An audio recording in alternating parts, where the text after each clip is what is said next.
Hello, today on my channel you will hear an amazing story about life. I hope you enjoy this story. This one struck me to the core. Honestly, I still can't forget it. Enjoy watching.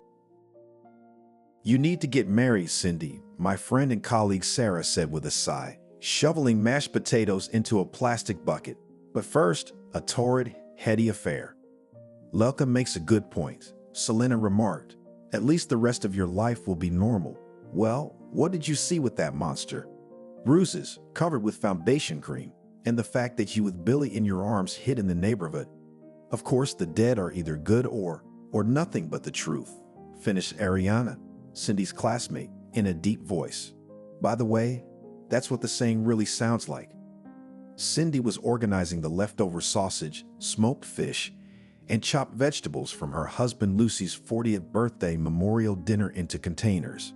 Oh, girls, for God's sake, the widow grinned sadly. Barry's soul can hear everything till he's 40. And let it hear, said Selena as if she had said it. Let him hear everything. How much have you endured from him in your lifetime? And then, what if that monster is only happy for you? Oh, come on, Cindy said. What's Billy going to say? Daddy's dead, and Mommy's already got a new uncle in the house. Please, Sarah rolled her eyes. First of all, you haven't brought anyone home yet. Secondly, it's a step you have to take, and it's going to take time. A year from now, and no one will judge you. How old is your Billy now? 12, the widow replied with a sigh. Oh boy, let me guess. He spends his time either with his friends or on the computer, right? Well, yes, she smiled weakly. And then the girls will start, Ariana noted. And then before you know it, the guy's married. What about you? What about me? Cindy shrugged. I'll be babysitting grandchildren. It's all clear, summarized the classmate, and looking at her friends, waved her hands. She's incorrigible. She's going to follow Barry and not even know what it's like to live life to the fullest and be truly happy. Cindy, don't you want to live for yourself? I don't know, she admitted. I hadn't really thought about it. Well, maybe it's time to think about it. What's 32? Juicy, Selena said. Exactly. God, Cindy, if you want to cry for your husband, then cry and move on. I don't think he's worth it, though. He wouldn't appreciate it. Oh, guys, it's complicated. Cindy shook her head. I need to get back on track. Then I can think about myself. The friends looked at each other with a faint glance. Somehow they didn't believe that would be the case. So far they had heard only words. That was just the way this woman was. Cindy thought of others first, and only then of herself. She was also afraid of change. But deep down, somewhere in the bottom of her heart, Cindy knew her friends were right. And change had already come, so maybe. Selena said when all the food and drinks had been put away, and you lie down and rest, you're exhausted. Yes, I will, nodded Cindy. Thanks, girls. After she had seen her friends off, she lay down on the bed, but she didn't feel like sleeping. Cindy sank into her memories. Barry and Cindy had started dating when she was a freshman in medical school. There probably wasn't a student in the entire college who hadn't noticed the beautiful blue-eyed brunette with the chiseled figure. And classmate Anthony was in love with her. But one of the first college beauties made a choice outside the institution, and he, to put it mildly, puzzled everyone who knew her. Cindy's lover, the leader of the local Gopniks, worked as a handyman in some Sharashkana office one day. The hero of her novel wasn't handsome, and he wasn't fearful either. But with one look at Barry, it wasn't hard to realize that his intelligence was in trouble. The guy wore tracksuits, shaved his head, and despised perfume. A man should smell like a man, he told his subordinates. Having finished 9 grades with a squeak, Barry decided that was enough. He considered further education a waste of time and called all students slackers, squandering their parents' money. A real man should earn money, not sit behind a desk, Barry cut off. I finished school, I can read, I can write, I can count money. What else do you need? When Cindy timidly stammered about the fact that with education more chances to get a good job, the lover only condescendingly flicked the girl on the nose and said, Much you understand. All this reasoning slobbering and mama's boys. And a real tough guy will not waste time on some kind of study. Barry was contemptuous of such things as candy bouquet period, modest but nice gifts, Summer's kind not on business. but just because a man missed another, as he put it, callow tenderness. And I am not a heifer, he told his beloved. I am a concrete man, standing firmly on his feet. When Cindy realized that romance was out of the question, she wasn't upset. And really, what was the point of all this? After all, she had a real tough guy by her side, and everything else was nothing. However, it was not only in the disregard for education and lack of attention to the girl. Much scarier was another thing. From time to time, Barry raised his hand to Cindy, humiliated her in public, and told his friends that he was doing it for educational purposes. When the friends found out about it, they were horrified. Love is evil, of course, but still. Cindy, you're an interesting and educated girl, her friend and classmate Ariana reprimanded her. Well, what the hell do you want with that roughneck? And he has his hands all over you. With your smarts and looks, you could get a guy that everyone would be jealous of. It's Barry I want, Cindy said stubbornly. I love him. He's great. He just needs to be understood. And anyway, it's our relationship. What kind of relationship is that? Exclaimed her friend. If he lets himself raise his hand to you now, what will happen if you, God forbid, get married? Why, God forbid? The girl asked with a grin. We'll get married anyway, and everything will be fine. No, you're definitely zombified. Ariana summarized, and for the sake of convincing, she added, it's only going to get worse. The two friends had a big fight and didn't speak to each other until they graduated from high school. Then their paths parted for some time. Angelica, the girl's mother, also shook her head in bewilderment. Cindy, you're beautiful, she said, putting ointment on her daughter's black eye. Aren't there any decent guys in college? Probably there are, shrugged the girl in love. But I don't like anyone. They're ponytails and bob, yuck, and they're all kind of stiff or something. Excuse me, please. Basically, if I may, boring. What's wrong with that? Angelique wondered, thinking that Barry seems to have thoroughly brainwashed her. That's just the way people talk, in case you didn't know it. Besides, guys are in school, which means they're thinking about tomorrow. In about 5 or 6 years, they'll cut their ponytails and brown hair and smile about their college image. And they'll be dressing up their wives like dolls and taking them on vacations. We'll be fine too, Cindy argued. Yeah, Mother snorted. And what, I wondered, good things were in store for you.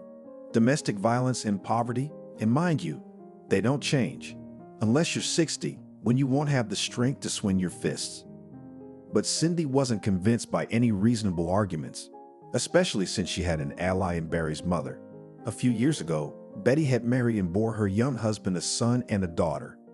The grown son immediately became an extra in the apartment, and the happy wife and mother tried her best. Betty had 2 older children, daughter Veronica and son Arnold. Both of them already had families of their own. Now it was up to Barry. He's a good kid, just a hothead, Betty advertised of her troublemaking offspring. Barry just needs a woman to steer him in the right direction, and he'll be different in no time. Tame and domestic. Cindy befriended Betty, not even realizing that the cunning woman was using the knave girl for her own purposes. But it was clear to those around her. Wake up. Angelica shook her hands in response to the reproach that her aunt understood her better than her own mother. She sleeps and sees how she could get her treasure and send her away from home. Well, and in your eyes, she wants to seem like a cool democratic aunt. Why? It's convenient to be kind at other people's expense. But where will her kindness go when it comes to business? That's not true. Cindy said no. Aunt Betty's a good person. Aunt Betty's a phony, the mother said, lamenting how blinded her daughter's eyes were. It's all love. Harvey, Cindy's father, threatened to beat up his daughter's beau, but his wife only sighed and said, It's no use. It's no use. But we got to do something, he exclaimed. What, Harvey, what? Until Cindy realizes what she's in for, nothing will change. In our situation, only time will make things right.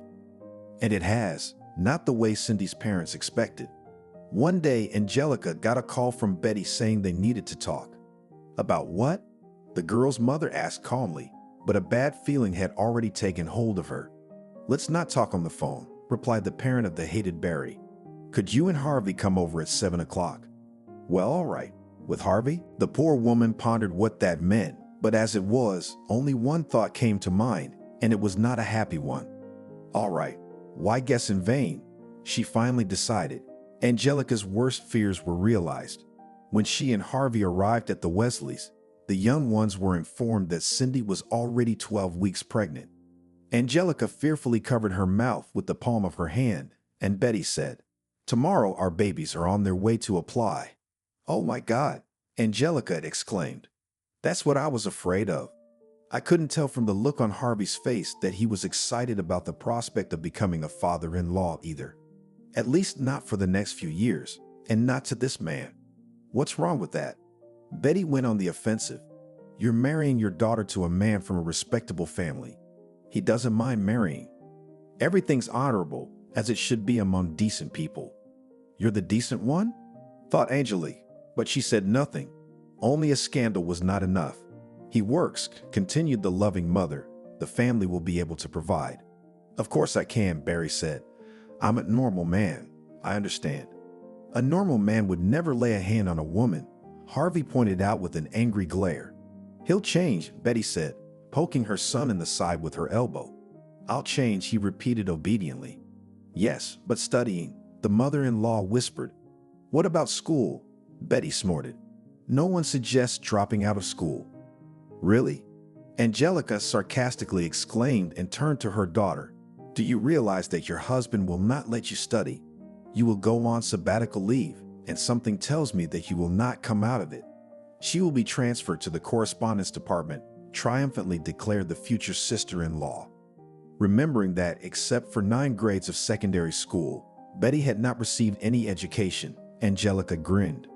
Otherwise, she would have known that correspondence courses are not available for every specialty, and it certainly does not apply to medicine. I wonder how it is possible to study medicine by correspondence. Angelica asked her daughter, why don't you say something?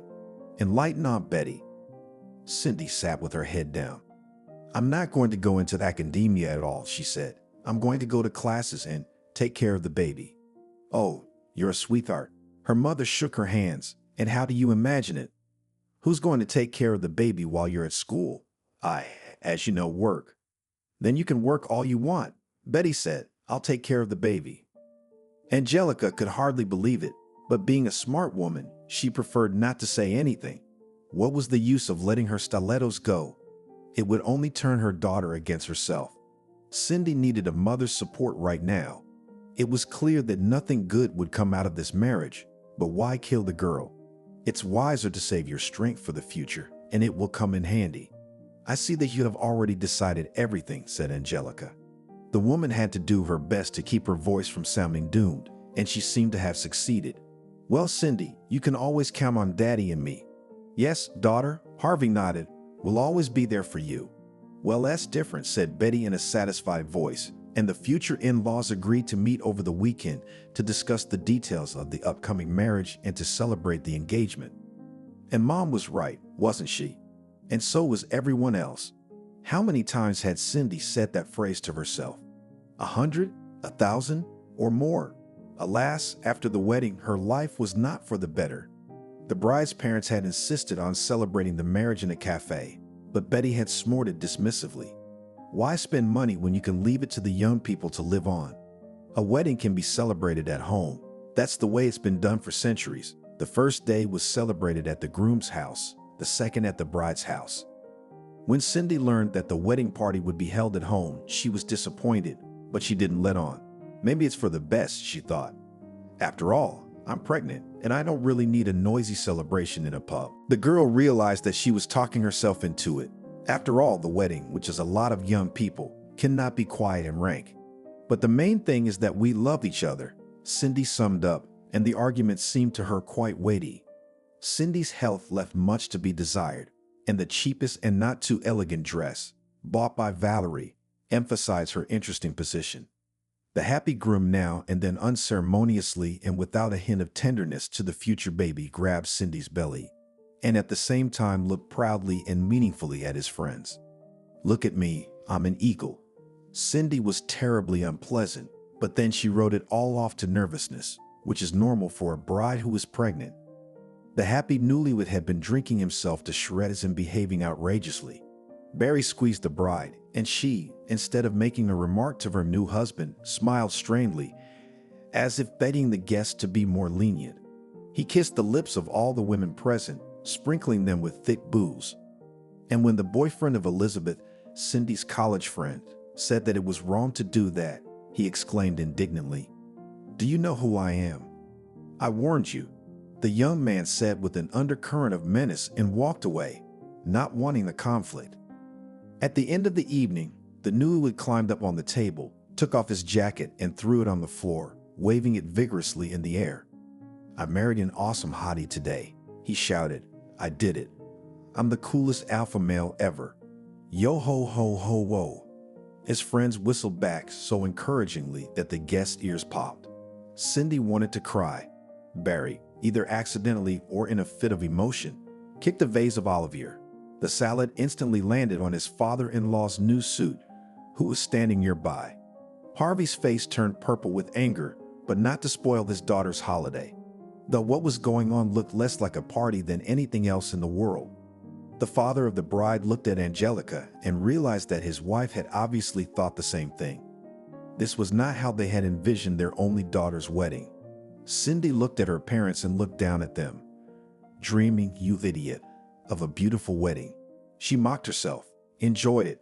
The second day of the wedding, according to tradition, which so honored Betty, celebrated in the apartment of the bride's parents. After the party, the guests took a stroll through the city. The bridegroom had done well here too.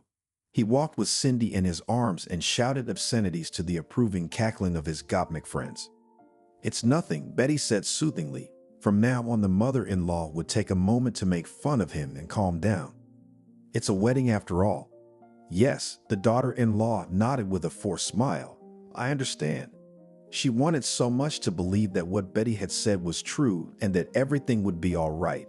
But just as Ariana, with whom they'd already reconciled, had predicted, things had only gotten worse. A friend was also present at the wedding and was shocked. The sacramental phrase, "I warned you," remained unspoken. It was more important to support the friend who was already having a hard time. On Monday evening, when Barry had recovered from his hangover, the young couple went to look at their new home. They were to live in a private house on the outskirts of town. As the new husband explained to Cindy, his late grandmother used to live there. "How do you like it here?" Barry asked. The young wife didn't know what to say.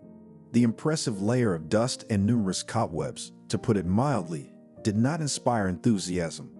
"Well, it's okay," Cindy replied hesitantly. "I don't get it," the husband said with a barely perceptible but still threatening tone. "What's wrong with you? It's not like you're a lady. You can clean, wash, and all that." "But won't you help me?" she asked confusedly. "Listen," Barry answered carelessly, "it's your woman's business. My mom handled everything on her own." Yeah, I think that was the first time Cindy had ever thought unflatteringly of her mother-in-law. She was especially good at giving birth like a wind-up. At this point, Cindy feared her hubby might beat her.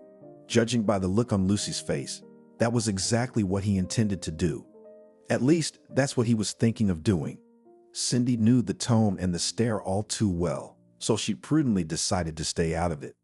"Well then, I'll do it too," she said, trying to sound cheerful. "What was I saying?"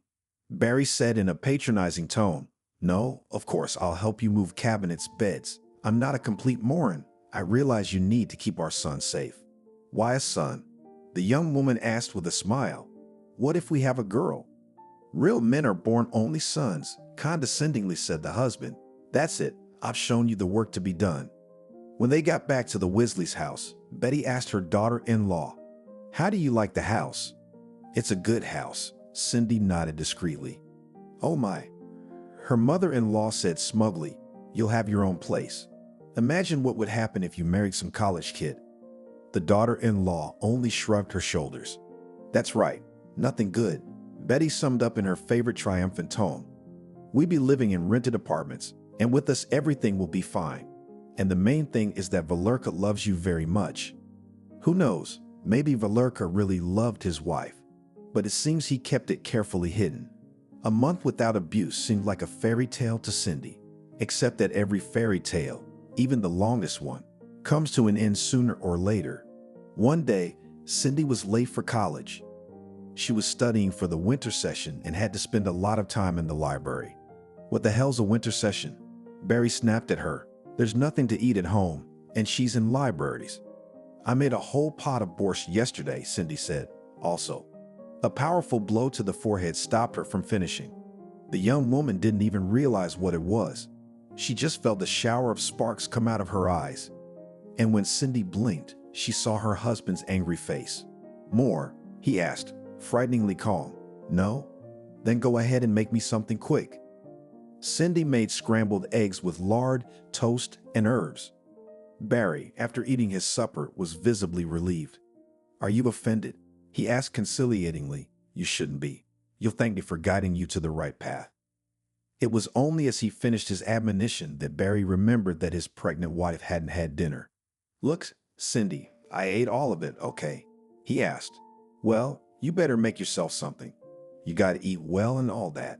Nothing. I'm fine, Cindy assured him. Oh, all right then. Barry muttered to himself and grabbed a bottle of beer from the refrigerator and went to watch TV. With a sigh, the pregnant wife took out bread, eggs, and a bunch of greens. After a little thought, Cindy decided to add some lard. Cindy's pregnancy was not easy, and in the 6th month, she took a leave of absence and went into labor. What's the news? Barry exclaimed when he heard about the hospitalization. The news is that I'm in danger of miscarrying, Cindy replied calmly. In such cases, they usually put you in the hospital. A threatened miscarriage? My husband asked incredulously. Really? That's like when the baby isn't born, right? Yes, the mother-to-be answered with a sigh and smiled involuntarily. When Barry talked about the future baby, he looked so touching that Cindy forgot about the main family problem. Well then, of course, Barry nodded. Go to your preservation or wherever. I want a healthy son. He'll be born healthy, Cindy smiled again. Watch me, my husband threatened, either jokingly or seriously.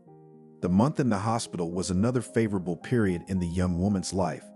Between the honeymoon and the hospital stay, Cindy truly realized how defenseless she was to her husband. Barry could get mad over the most insignificant thing, like not enough soup or too long, in his opinion, talking on the phone. And he didn't care if his mother called, let alone his friends. In moments of anger, the husband went on a rampage. In addition to violence, he used the most vile and disgusting words Barry could think of, and she would endure it without complaint. Cindy tried to tell her mother-in-law, but she quickly shut her down. No, said Betty. You've got your own family now, so you're on your own. You saw what you were buying. That's when Cindy realized how right her mother had been about her mother-in-law and everything else. It was obvious that Betty's promise to take care of the baby while Cindy was at school wasn't worth a dime. So it looked like the sabbatical was going to be a long one, if school doesn't just fall through the cracks, and something told me it would. When a tired, exhausted, and frightened Cindy arrived at the hospital, the doctor had no trouble determining what was going on in her family. The multicolored bruises all over her body were more eloquent than any words. Maria, the attending physician, examined Cindy, and as she dressed and was about to leave the exam room, the woman asked sympathetically, "This is not my case, but why don't you go to court or at least to the police? For what do you put up with the abuse of yourself and your future child? Do you even realize that an unhealthy family environment can affect the psyche of the unborn child? If you don't want to think about yourself, think about the baby." Cindy cried bitterly. Now, calm down," the kind woman said quietly, hugging her. "What do you think you're doing, crying? You mustn't worry. I will no longer embarrass," whispered the future mother. "I'll try." "You'll do your best," Maria said with feigned severity.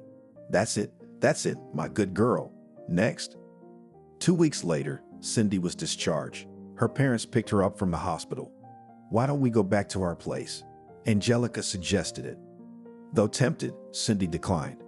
But at home, she was surprised to find an unkempt girl. It seemed she lived on the next street over. "Oh," the girl squeaked when she saw Cindy.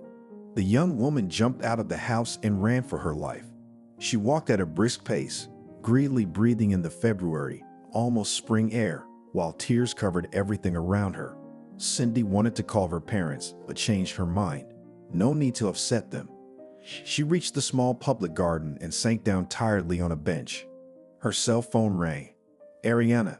Hello. No matter how hard Cindy tried to hold back her tears, her friend understood. Cindy, are you crying? What's wrong? Cindy. Don't be silent. Ariana persisted. Barry. Barry what? Are you home now or are you still in the hospital? Aya. Tears were getting in the way of my speech. I'm home, Cindy sobbed. I mean, not really. Cindy, I don't understand you, Ariana said in desperation. Where are you? In the public garden, not far from the house. Why are you there? The classmate asked. It's not May. When Cindy finally managed to pull herself together and told her friend what had happened, she immediately said, Okay, call a cab and come to my place. I'll pay for it. Oh, Cindy, I don't know, Ariana said an hour later when they were having tea. I'd leave if I were you. Why? It's an option, by the way. Your parents are good, and they'll help you raise your child. Well, nothing good awaits you. Not only does he have his hands out, but he brings all sorts of weirdos into the house. God forbid, she bring in some kind of disease. Cindy sighed.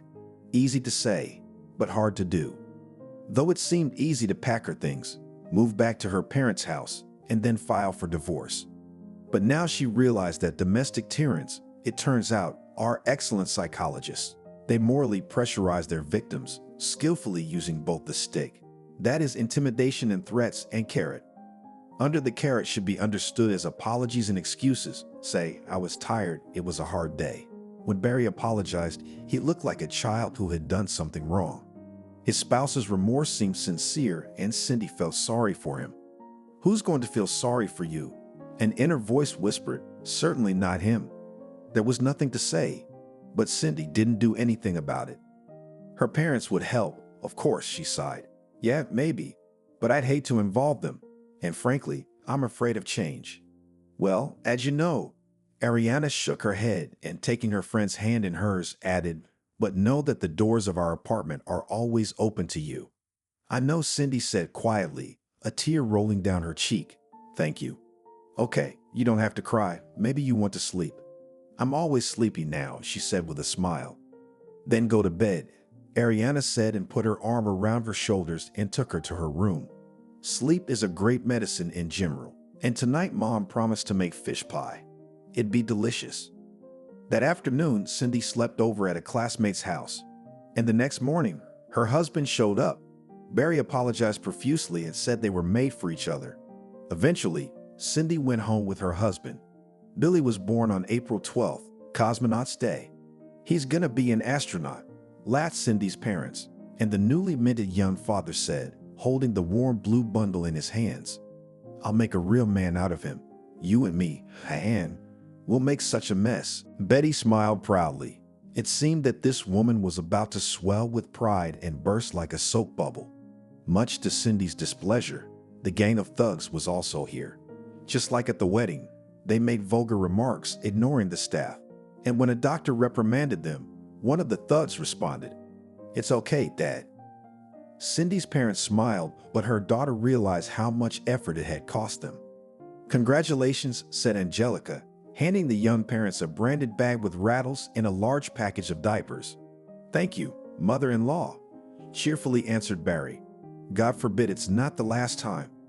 God forbid, Angelica thought with a shudder. There's only one to raise, with a father like that. Further family life of the couple Gurianov developed according to the scenario, which Angelica feared. No, for the first month everything was fine. Barry found a part-time job, and all the money he earned gave his wife, leaving himself a trifle for lunch. He didn't drink, and after work he'd rush home and coo over Billy. Kid, Barry said fondly, man. The young mother's heart sank with emotion, and in her soul a time-its sprout of Cindy for happiness was budding. In a month's time the spouse was the same. He began again to raise his hand against his wife. The most frequent cause for abuse was the baby's crying. Shut him up, Barry said irritably. Cindy would soothe, and if he wouldn't shut up, her husband would tastefully proceed. What kind of mother are you if you can't quiet the baby, he said. Studying, as Cindy's mother and then Cindy herself had expected, was a dead end. 2 years had passed and it was time to take a sabbatical. Barry strongly resisted. A woman's place is at home with a baby and a stove. He cut him off. But I have to finish my studies, Cindy pointed out, and Billy could go to daycare. But there was no room at the daycare center, and the first in line were children 3 and older. Angelica needed to finish her seniority. No, well, if necessary, I'll think of something, said the mother. No, Mom, you don't have to, Cindy said. No. I'm the one who made this mess. I'm the one who's got to think. Well, what about your mother-in-law? Dad asked. I remember her beating her chest, saying she'd babysit the baby. And the mother-in-law is deflated, the young woman said with a wry grin. Eventually, Cindy was expelled for not starting classes. The young mother was worried, but her husband reassured her. In his own way, of course. What are you worrying about? Why does a woman need an education? Barry ranted. Cindy sighed. It was useless to explain to a man who had decided not to burden himself with education that sooner or later it would come back to bite him in the ass.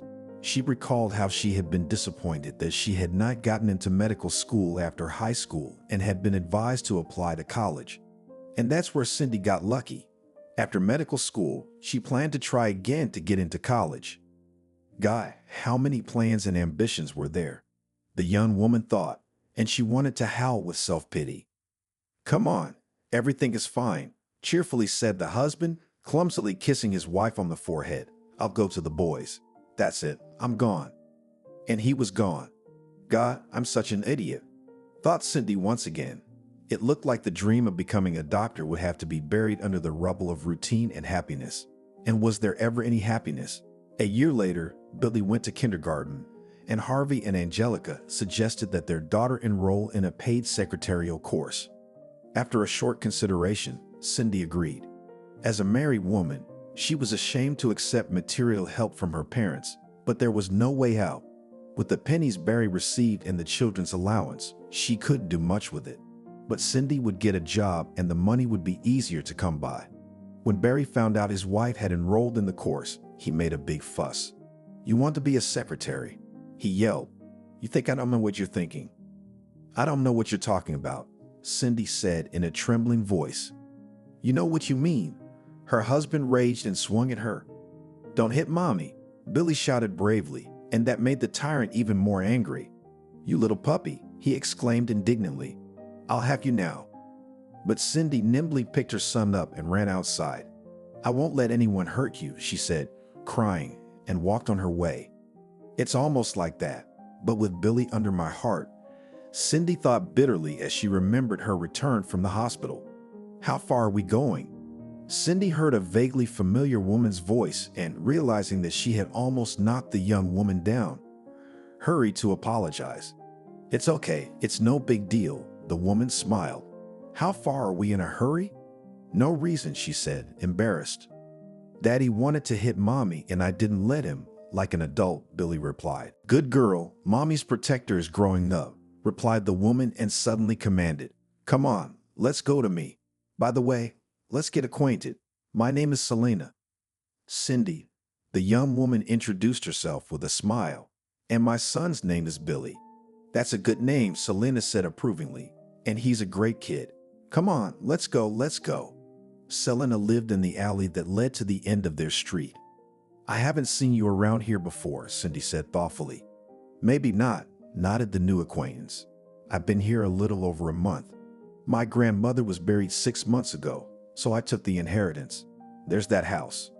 Oh yes, Cindy nodded, remembering the old woman who used to live here. I think her name was Martha and she hadn't been out of the house lately. Do you often run away from your husband like that? Selena asked, when the rest of the apple pie was eaten and the tea was drunk. Occasionally, Cindy replied evasively. And then apologies, reconciliation, a temporary lull, and then it's back to normal, she sighed. I know the story. Have you had that happen to you? She asked in surprise. Looking at the cheerful, companionable woman, Cindy couldn't believe she had the same problems. You, Selena corrected with a smile. No, I've been spared, but my cousin had. She did. Yes, but thank God, it's all behind her now. She's remarried now, and her new husband loves her to pieces. How did she do it? How? Selena shrugged. One day, Maria packed up her things, said she was tired of being patient, and gave the brawler a goodbye. That's a lot to take in, Cindy said sadly. So I guess I'm a sucker. It's in your hands. And that was the day Cindy made a new friend. Selena offered to let her and her son spend the night, and they stayed. And then she came home, apologizing and swearing, I won't hurt you. And I didn't. But after a month, it was back to normal. Cindy was taking secretarial classes, and Barry suspected her of all sins. Whenever Cindy was late, her husband would get hysterical. She knew she had to make a change, but she was still afraid of change. What are you afraid of? Ariana wondered. You have to work somewhere, one way or another. Who's going to pay your pension? Barry? After graduating, Cindy took a job as a secretary at the school. Oddly enough, Barry was cool about it. Cindy assumed that her husband thought the school was a place where no one would infringe on her honor, and she was not far from the truth. In Barry's mind, it was a place where his wife wouldn't give him the horns. It was high school. At her new job, she made friends with Sarah, a cheerful, pretty, black-eyed brunette with a short, stylish haircut. They were the same age, so they hit it off quickly. Sarah taught computer science. When Sarah told her that she was graduating from Teachers College this year, Cindy suddenly felt sad. Now she could finish college and try her luck at medical school. What's the problem? Sarah wondered. How old are you? Yeah, and what would I have to live on while I was in school? Cindy grinned. Sadly, it looked like that train had left. Oh, never say never. Her coworker shook her head with a smile. When Billy went to first grade, Barry was offered a job as a trucker for a logistics company that was gaining momentum. Why, he told his wife over dinner, I got the right category. And they promised good money. That's great, Cindy smiled. The couple was in a quiet period now, and looking at them, no one would have guessed the problems in the family. Cindy tried to remember the good times and sadly recognized that they were sadly few. However, Lucy's successful employment with a private logistics company had been one of the brightest and most positive moments. And it was not only, and not so much about money, the employer hadn't cheated. Barry was really starting to make a decent living. But besides that, Cindy saw another plus. Sometimes her husband would be away for a week or even a month. Quite often, Barry would come back for a day or two, and then he'd be off again. He just didn't have time for abuse. In the absence of her husband, Cindy, though she was afraid to admit it even to herself, rested her soul. She looked better, began to go out with her friends to caves, shopping, or to the sauna. Son also pleased. The woman recalled with horror how nervous and withdrawn was Billy because of their scandals. But now he became calmer, more collected, and studied better at school. Feeling that life seemed to be getting better, Cindy cheered up. But the joy was premature. One day, returning from another long voyage, Barry mumbled, "We're talking." "I'm listening," nodded his wife warily. From Barry's tone, the conversation was unlikely to be pleasant. Cindy was afraid to even think about continuing it. "Listen to me," he said sharply. "If I find out you're seeing someone, I'll blow your head off and his, you know me." Cindy did. "Except it'd be nice to know what this is all about, wouldn't it? And don't give me the sheep eyes," Barry shouted. "What's the matter?" the wife exclaimed in bewilderment. "What the hell were you doing in the sauna?" he asked in a sly but unkind tone. "In the sauna?" Cindy repeated the question. "In the sauna. What do you do in a sauna?" Cindy shrugged her shoulders. "Warming up, steaming, swimming in the pool." Barry noticed that she was different, more self-confident or something. She looked different too. Fresher, better looking, more rested. He didn't like it and had an interesting thought. "There's someone else," Barry thought angrily. "I'd better find out who. Then we'll all be in trouble." "Warming, steaming, swimming," he repeated mockingly. "That's it. What else do you want to know?" Cindy asked indifferently. "Don't play dumb with me," he yelled. "You want to embarrass me? When my husband walks out the door, you go to the saunas? You, wife, mother?" Barry, she was astonished to realize that her husband suspected her of infidelity. "What makes you think I'm cheating on you?"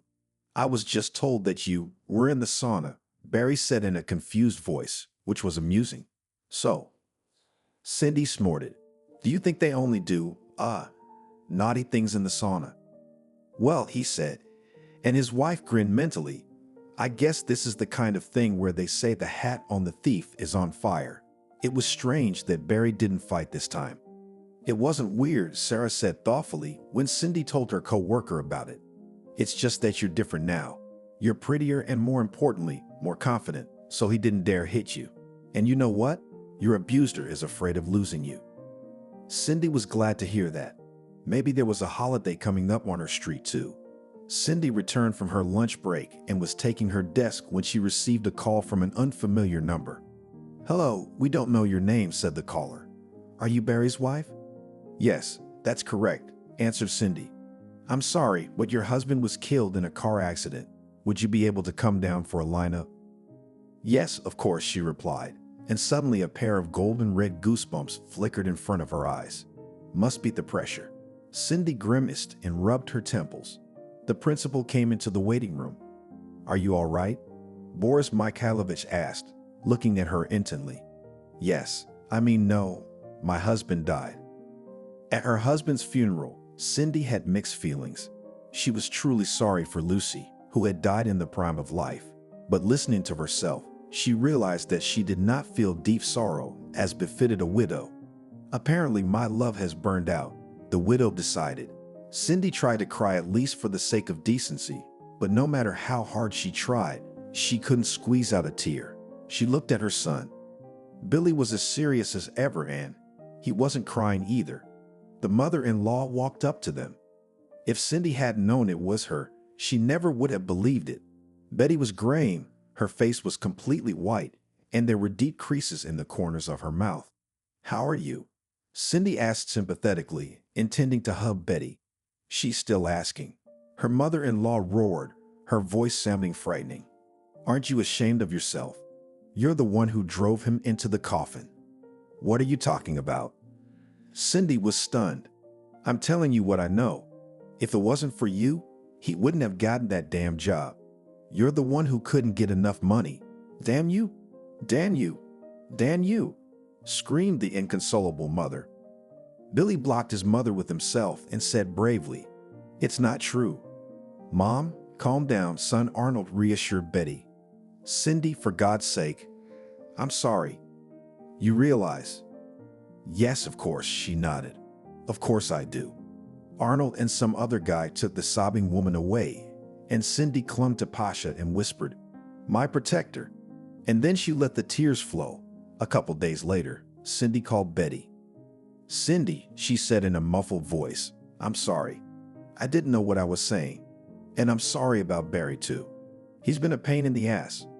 Oh no, my sister-in-law exclaimed. He who remembers old times is the one who's out of sight. You're kind, sighed Betty. Nadenka, here's something else to call. I've been thinking, let's all come to my place for 9 days. Okay, agreed Cindy. I'll talk to the girls. They'll help with dinner. That'd be great. Thank you, daughter. The 40th birthday party was at the house where the young Guryanovs lived. Daughter, said Betty when the women were alone, you can live in this house as long as you want. I bequeathed it to my granddaughter. It's a place to live. Thank you, Betty, Cindy replied, and the women hugged. Don't forget the old woman, she smiled sadly. Of course, smiled back at her sister-in-law and another. If you need help, don't hesitate. We're not strangers after all. Too bad for her, she said with a sigh to Ariana, Sarah, and Celine, who had volunteered to help clear the table. That's for sure, Ariana nodded. No one would wish to bury their own child, but one must move on with one's life. Your life, for example, you might say is just beginning. Cindy could see where her friend was going. Well, it's about to start. As the memories lulled her to sleep, Cindy fell asleep. When she woke up at 6 in the morning without an alarm clock, she felt an unprecedented rush of energy. She was no longer afraid of change. With a sweet stretch, Cindy got out of bed without hurrying. Today, she wanted to make breakfast for herself and her son. Not scrambled eggs or sandwiches, but something special. Playfully finishing her breakfast, Cindy began to dress up. When Billy awoke to the appetizing smells, his mother was already in full dress. Mom, you look so pretty today, exclaimed the son. Cindy was very pleased to receive a compliment from her son. But the woman suddenly realized with horror that she didn't know how to respond. I just had a good night's sleep, she smiled. Well, yes, Billy nodded. You went to bed early last night. I got in at 9, and you were already asleep. Yes, nodded his mother in response. I've been so tired lately. I'm exhausted. I'm so sleepy. Well, let's have breakfast, or you'll be late for school. I fried some meat dumplings, and here's some stuffed tomatoes. That's the theme. We're having a royal breakfast today. You bet. Eat up, my good man. Cindy was on her way home from work, and as she passed the office of the medical center, she saw an ad that read, Administrator wanted. Obeying a sudden impulse, the young woman determinedly pulled the door open. What a laugh, she thought. Unfinished medical school with 10 years experience as a school secretary. That's quite the track record. Cindy was about to turn around and walk away when a handsome man in his 40s, wearing an impeccably tailored dark gray suit, inexplicably appeared next to her. What do you want? He asked, smiling affably. No, I think I'll go, Cindy blurted out. You're here about something, but you're leaving already. The man laughed. Well, no, I'm not letting you go now that you're here. I take it you're here about the job. The man asked, the HR manager, whose name was Max. Ah, been there, done that? Well, yes, Cindy decided. Why did you choose our company? I saw the ad and came. She wanted to blurt out, but something told her she shouldn't answer that way. I dreamed of becoming a doctor since childhood, but it didn't work out. The young woman replied and was embarrassed. Well, it's like that. I probably don't fit you. I'll go. I'm talking nonsense here. Well, why nonsense? Objected her manager. Go on. I'm very interested. So why didn't it work out? And then Cindy, completely out of the blue, told a complete stranger her life story. She told him everything without holding anything back. That's what happens, Max said thoughtfully. At first it's all darkness, and then there it is, the light at the end of the tunnel, when you don't expect it. It's not an easy story, but I guess it was meant to be. Yeah, I guess so. You know, Cindy, you'd have a chance to realize your dream here. The man smiled slyly. You do? I do. We're just starting a program at the center where you can go to medical school. You will receive a stipend of 2 minimum wages. Interesting. Cindy felt dizzy and out of breath. She could feel it in her bones. This was it. Very much, sighed Cindy. So how about we fill out an application for training? But of course, if you're interested in the receptionist position, then. As if in a dream, she filled out the form and handed it to the HR manager. Aha. Max nodded, running his eyes over her. If you're approved, we'll call you within the next 2 days. But do I have a chance? Cindy asked breathlessly. There's always a chance, laughed the office owner. But with a name like that, I'd certainly hope for the best. Well, let's hope for the best, she smiled. Goodbye. Goodbye. What followed was more like a fairy tale. The next day, Cindy got a call from the HR manager. Cindy, I have great news for you. He announced triumphantly. You've been accepted into medical school. Congratulations. I don't believe it, whispered the shop woman and pinched her ear. God, am I really awake? You're not kidding me, are you? No, pranking is not our job, Max said cheerfully. From the 1st of August, the preparatory courses will begin. By that time, you need to provide the following documents. Write it down. After talking to the HR manager, Cindy fell onto the bed and laughed out loud. She suddenly felt like sharing the news. A dog barked in the yard. Here comes the Sonny, she rejoiced. Mom, how about some food? Billy asked. I'm going to heat up the pilaf now, his mother announced solemnly. And while it's warming up, I've got something to tell you. It's good, I hope. Very. So you and I are both students now. Billy laughed as he ate the pilaf. Well, it turns out we are, Cindy said. I did the math. And it turns out that when you graduate, I'll be a senior. That's funny, my son cheered. Her friends all said it was something to celebrate. I'm all for it, she assured him. I look forward to seeing you all at my place. We'll celebrate the beginning of my new life. Cindy couldn't remember a time when she'd been in such high spirits. She had enough energy for 10 people. Cindy was enjoying her studies unparalleled, and at the end of the first session, she was awarded an increased scholarship. It was like a second win for this woman who had suffered. Life was moving on, and now Cindy could say with certainty that she was doing well. Cindy had a wonderful son, loving and understanding parents, and loyal friends ready to help at any time of the day or night. And she also had a new meaning in life, which seemed to have been irrevocably lost. It was definitely worth living for. 10 years later. We're breaking up, Cindy said flatly. And don't look at me like that. It's not gonna work out. The pumped-up handsome man, clearly not used to rejection, looked at her perplexed, and it seemed even resentful, and muttered, "Am I ugly?" Cindy grinned. So much for generational misunderstanding, and all of Selena's advice to have an affair with a much younger man. Come on, she jabbed herself. What's Selena got to do with it? You've got your own head on your shoulders. And that head finally realized that this kind of relationship was not for Cindy. No, Steve, you're very handsome, she hastened to reassure her beau. But I think you're too good for me, and I'm embarrassed by that. Kara smiled smugly, and Cindy read her former favorite's mind. Okay then, it was written on his smarmy face. Well, why would she, a smart woman and an excellent doctor, want this narcissist? That's just it, she didn't. It was going to be a busy day. She had a meeting with her friends in an hour. Every Saturday, the charming quartet of women gathered at her favorite cafe. The ladies drank wine and discussed the events of the past week or the issues on the agenda. Cindy went outside, hailed a cab, and sat down on a bench and thought, well, why am I so unlucky in love? She thought sadly, or maybe there isn't any. When Cindy graduated with a red diploma, she had no trouble finding a job. The medical center needed a therapist, and she was invited to work there. Later, she learned that Max, the same HR manager with whom they'd had a heart-to-heart talk, had insisted she apply. Cindy was flattered, but it was a flower. Max had his eye on her back then, but at the time, the HR manager was married. It couldn't even be called a marriage, the man confided. We lived by inertia. She nodded. She had lived by inertia, but she had also lived like that, by inertia. So she'd have found a soulmate. That's what it turned out to be. That's why the affair was short-lived. Cindy couldn't live without love. You can't build a relationship on soulmates. She remembered Barry. She'd been burned, but she loved him. For that alone, Cindy was grateful to her late husband in his memory. Max and Cindy had parted as friends. They continued to work together, and then Max was invited to work for some cool advertising agency. Then there was Victor, a neighbor in the private sector, also a widower. And then there was Steve, handsome, athletic, charming, and nothing. Anyway, she's had enough.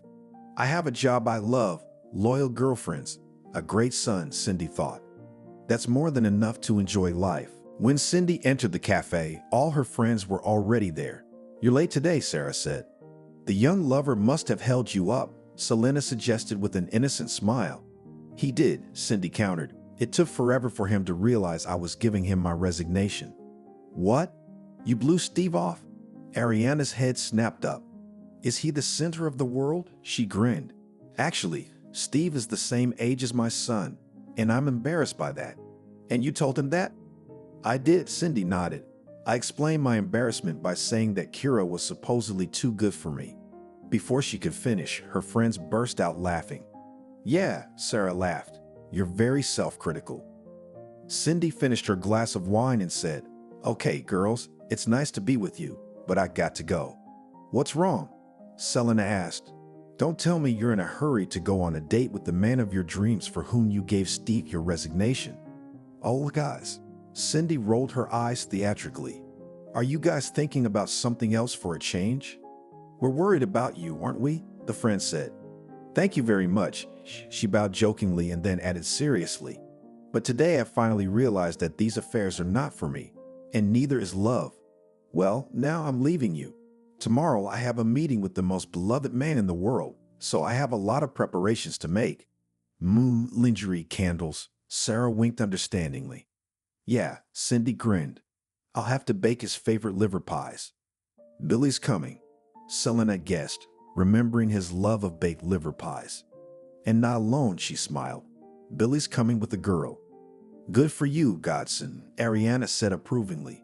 Well, if it's with a girl, sure. What kind of girl? I don't know yet. I take it she's from the Institute. Billy was in his 5th year at the Mechanical Engineering Department of the Regional Polytechnic Institute. He was going for a red diploma, which was to be defended in a month.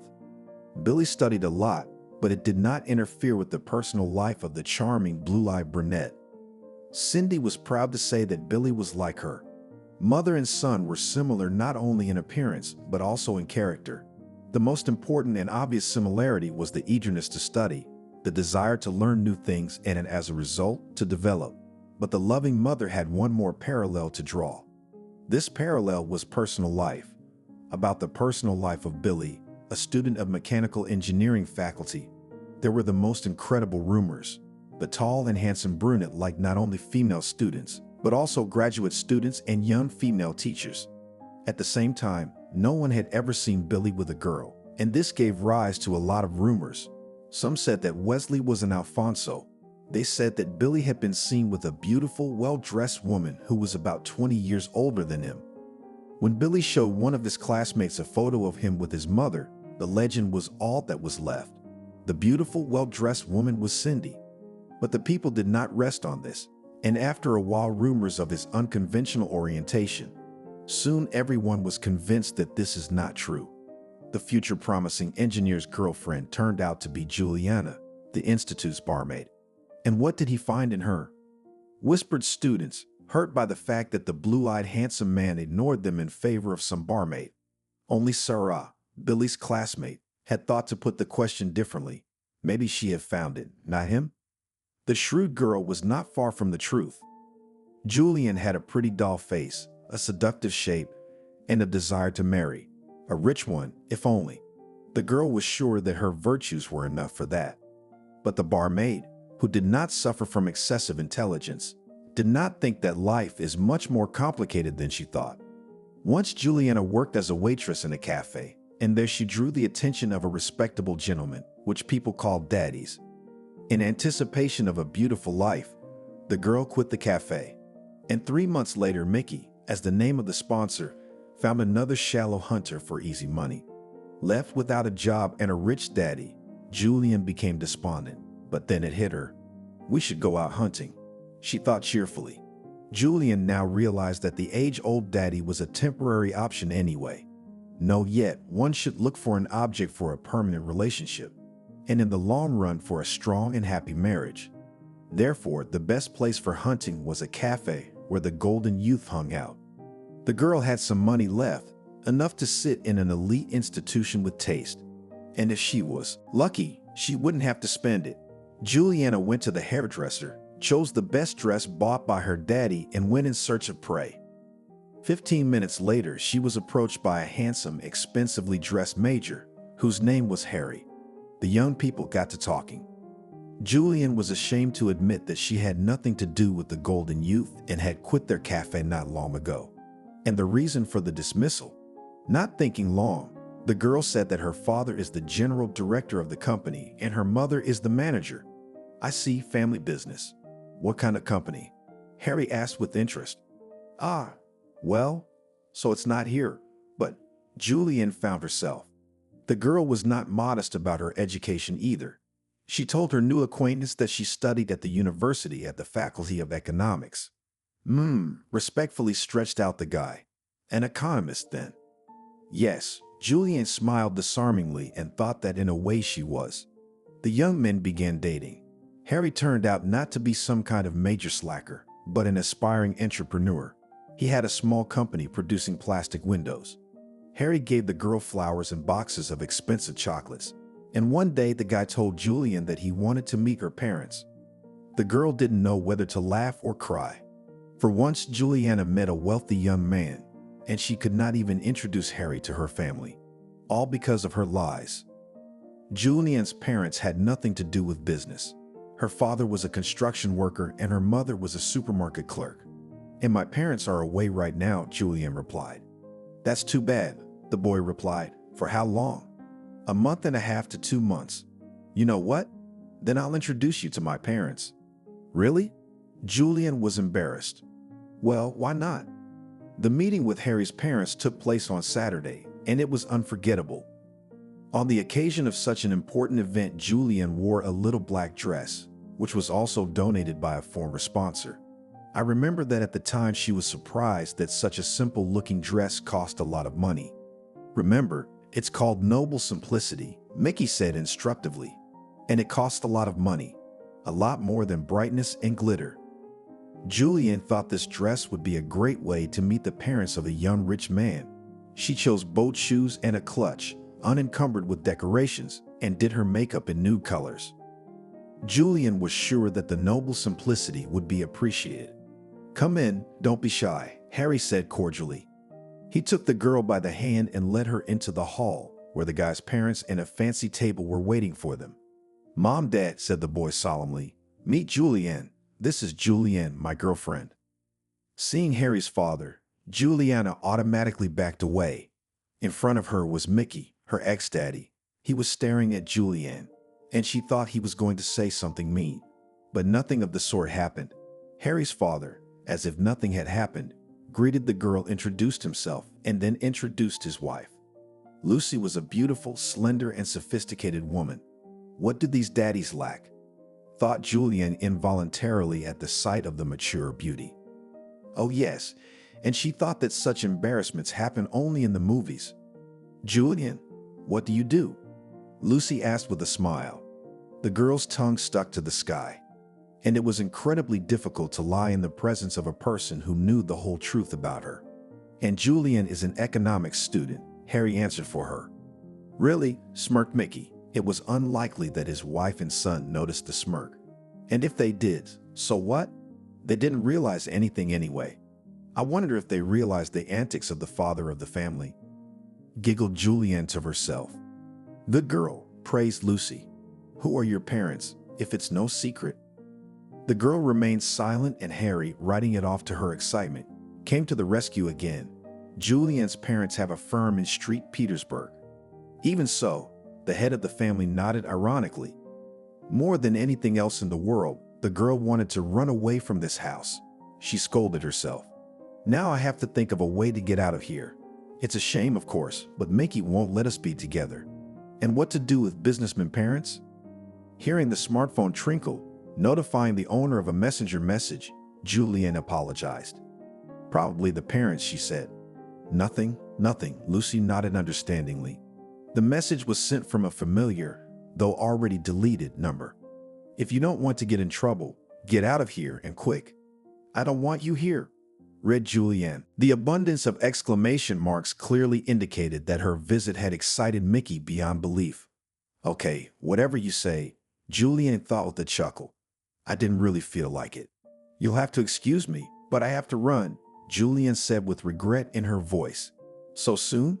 Lucy was surprised, and there was a note of regret in her voice. Julianne was terribly embarrassed, but as they say, out of sight, out of mind. It was better this way, and the fact that she'd lied to Harry out of her ass didn't matter, or rather, it had been relegated to the background. But her former relationship with Mickey is no joke. Sooner or later, all secret things come to light. The girl left the hospitable apartment forever, and since then she and Harry never saw each other again. He, of course, called and wrote, but Julianne, not without regret, put the guy in the CS. When she told this story to her friend Vala, she laughed until she fell. Yes, laughed the girl, relationships were doomed from the beginning, by virtue of aggravating circumstances. "Stop laughing," Julianne shouted. "By the way, guys like that don't just walk down the street." "That's true," Valia nodded seriously. "But on the other hand, he's not the only one. And men like you, so it's too early to be discouraged. But I won't go to the cafe for golden youth anymore." "You don't have to," my friend exclaimed. "You know, Julian, there aren't really that many good guys among them. It's just that you were lucky at the time. And most of them are mama's boys and daddy's boys. And most of them have a nasty temper. Do you want that? What are you suggesting? You want to get married? What's wrong with university students?" "Yes, I know, now you say that they have no money, not counting the penny scholarship. That's true, but there's a catch." "What's the difference?" "It's obvious. They don't have anything now, but when they get their diplomas and get on their feet." Julian thought about it. It's true. Most of the guys who got their degrees had a good life. And yes, unlike the majors, they were independent. A few days later, while surfing the internet for job openings, Julian saw an ad. Cafe at Polytechnic Institute needs a barmaid. So maybe it was fate. Interesting guy, Julian said as if indifferently, looking at the dark-haired young man with the beautiful blue eyes. Interesting, nodded Catherine, one of the female students she had already made friends with. But what's the use? He's what? The barmaid did not finish, but the girl understood everything perfectly. No, she shook her head, although and such rumors were rumored. But to me, Billy just doesn't have any experience with girls. I wouldn't be surprised if he was still a virgin. All right, Julian, I'll have 2 scoops of pistachio ice cream with chocolate syrup. And a coffee. No experience, you say? Julian muttered to herself as Catherine walked away, thinking to herself, maybe he just hasn't met a real woman. The guy left the cafe, unaware that he was being watched closely. At the next break, the enterprising barmaid went on the offensive. When Julian saw through the glass doors that the blue-eyed brunette was heading for the cafeteria, she tinted her lips and undid the top 2 buttons of her blouse. Listening to you, putting a velvety quality to her voice, the barmaid said as the guy approached the serving counter. I would like a cup of coffee and a pastry basket, the customer asked politely. Julian asked, leaning against the counter so that her lush breasts were at Billy's eye level. Suddenly, she noticed that the guy was blushing. It made her laugh, but in her heart, Juliana was triumphant. She had clearly made an impression on the guy. Well, yeah, he replied embarrassedly. It's good for the brain. You're in luck. Julian smiled flirtatiously. We're having a special today. 2nd brownie for free. So your brain will be working as it should. There was a hint in the last phrase, but it was obvious that the boy didn't understand anything. Well, he doesn't have to. He'll figure it out later. Well, in the meantime, a promotion. Billy was surprised. I'd never heard of any promotions here. We have a new boss now. Julian lied with inspiration, and they've decided to have a promotion. The 100th customer would get a 2nd product for free. It was on the eve of the 8th of March. On this occasion, the Institute organized a huge party. The party was attended not only by students, teachers, and administration, but also by junior staff, checkroom attendants, cleaners, canteen attendants, and everyone else. When the white dance was announced, Julian didn't hesitate to invite Billy. The barmaid clung to him in a way that made him uncomfortable, and half an hour later, the student was already opening the dorm room door. Please, Billy said with a smile. The news of the affair between the student and the barmaid spread through the institute with the speed of a spring forest fire. The boy's friends went into a stupor. Billy's birthday was celebrated in the dormitory. The girls were preparing a festive dinner, and Julian was busily commanding the parade. The barmaid didn't mind the meaningful glances the girls gave her. Julian's look said, envy and silence, and they were, needless to say, jealous. The boys had their own point of view.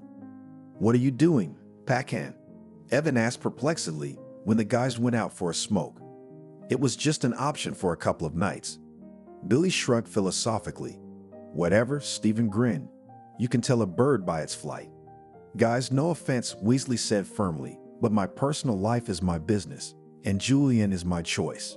She's my girlfriend, and I want you to treat her with respect. No problem, the friends said in unison, raising their hands as if in surrender. Are you sure? Billy asked, confused. Actually, I took 2 tests and went to the doctor, Julian said resentfully. Or don't you believe me?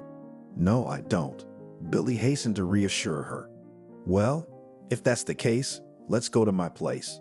I'll introduce you to my mom. If that's the case, the girl exclaimed.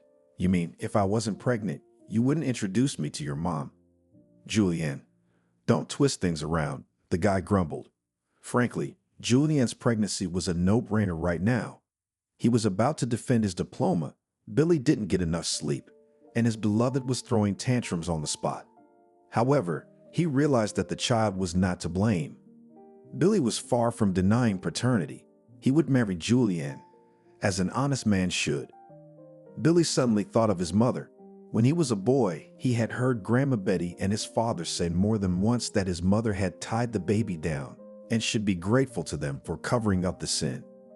He didn't understand anything at the time, but as he got older, he realized it wasn't that simple. One day, 8-year-old Billy overheard a conversation between Grandma Angelica and an old friend, and she said that it was Grandma Betty who insisted on marriage. And when Billy was 10 or 11 years old, he wondered what his mother had to thank his father and Grandma Betty for. As it turned out, there was nothing to be thankful for. His father had been a constant libertine, and Grandma Betty had been self-effacing. As Grandma Angelica said, she's got her idol and is enjoying married life with her young husband. Why am I bringing all this up? Thought Billy perplexedly, and then he realized he and his mother had similar fates. Gender adjusted, of course, except that Julian doesn't fight, but that's pretty much it. And another thing, she and her mother are goal-oriented people. Perhaps their life principle can be summarized in the words of a famous saying, live and learn forever. Mother received a medical degree when she was already 38, and this is not everyone decides. While they're halves. Well, aren't you an idiot? Billy chided himself. I love Julianne, and I don't care whether she's a barmaid or a member of the State Duma. The young men got out of the minibus and walked toward the Gurianauts' house. It was a pretty house, Juliana noted. The house really did look the part. The plastic windows, put in when her father was still alive, looked as good as new. The house was finished with gray and white siding and a silver metal roof. The improvised landscaping using car tires and kefir bottles also looked very nice, especially now when peonies, violets, and irises were blooming in the beds of tires, exuding a marvelous smell. Glad you like it, Billy smiled. A beautiful, slender brunette with the same blue eyes as his came out onto the porch. You didn't tell me you had a sister, Julianne said. So I don't have a sister, laughed Billy.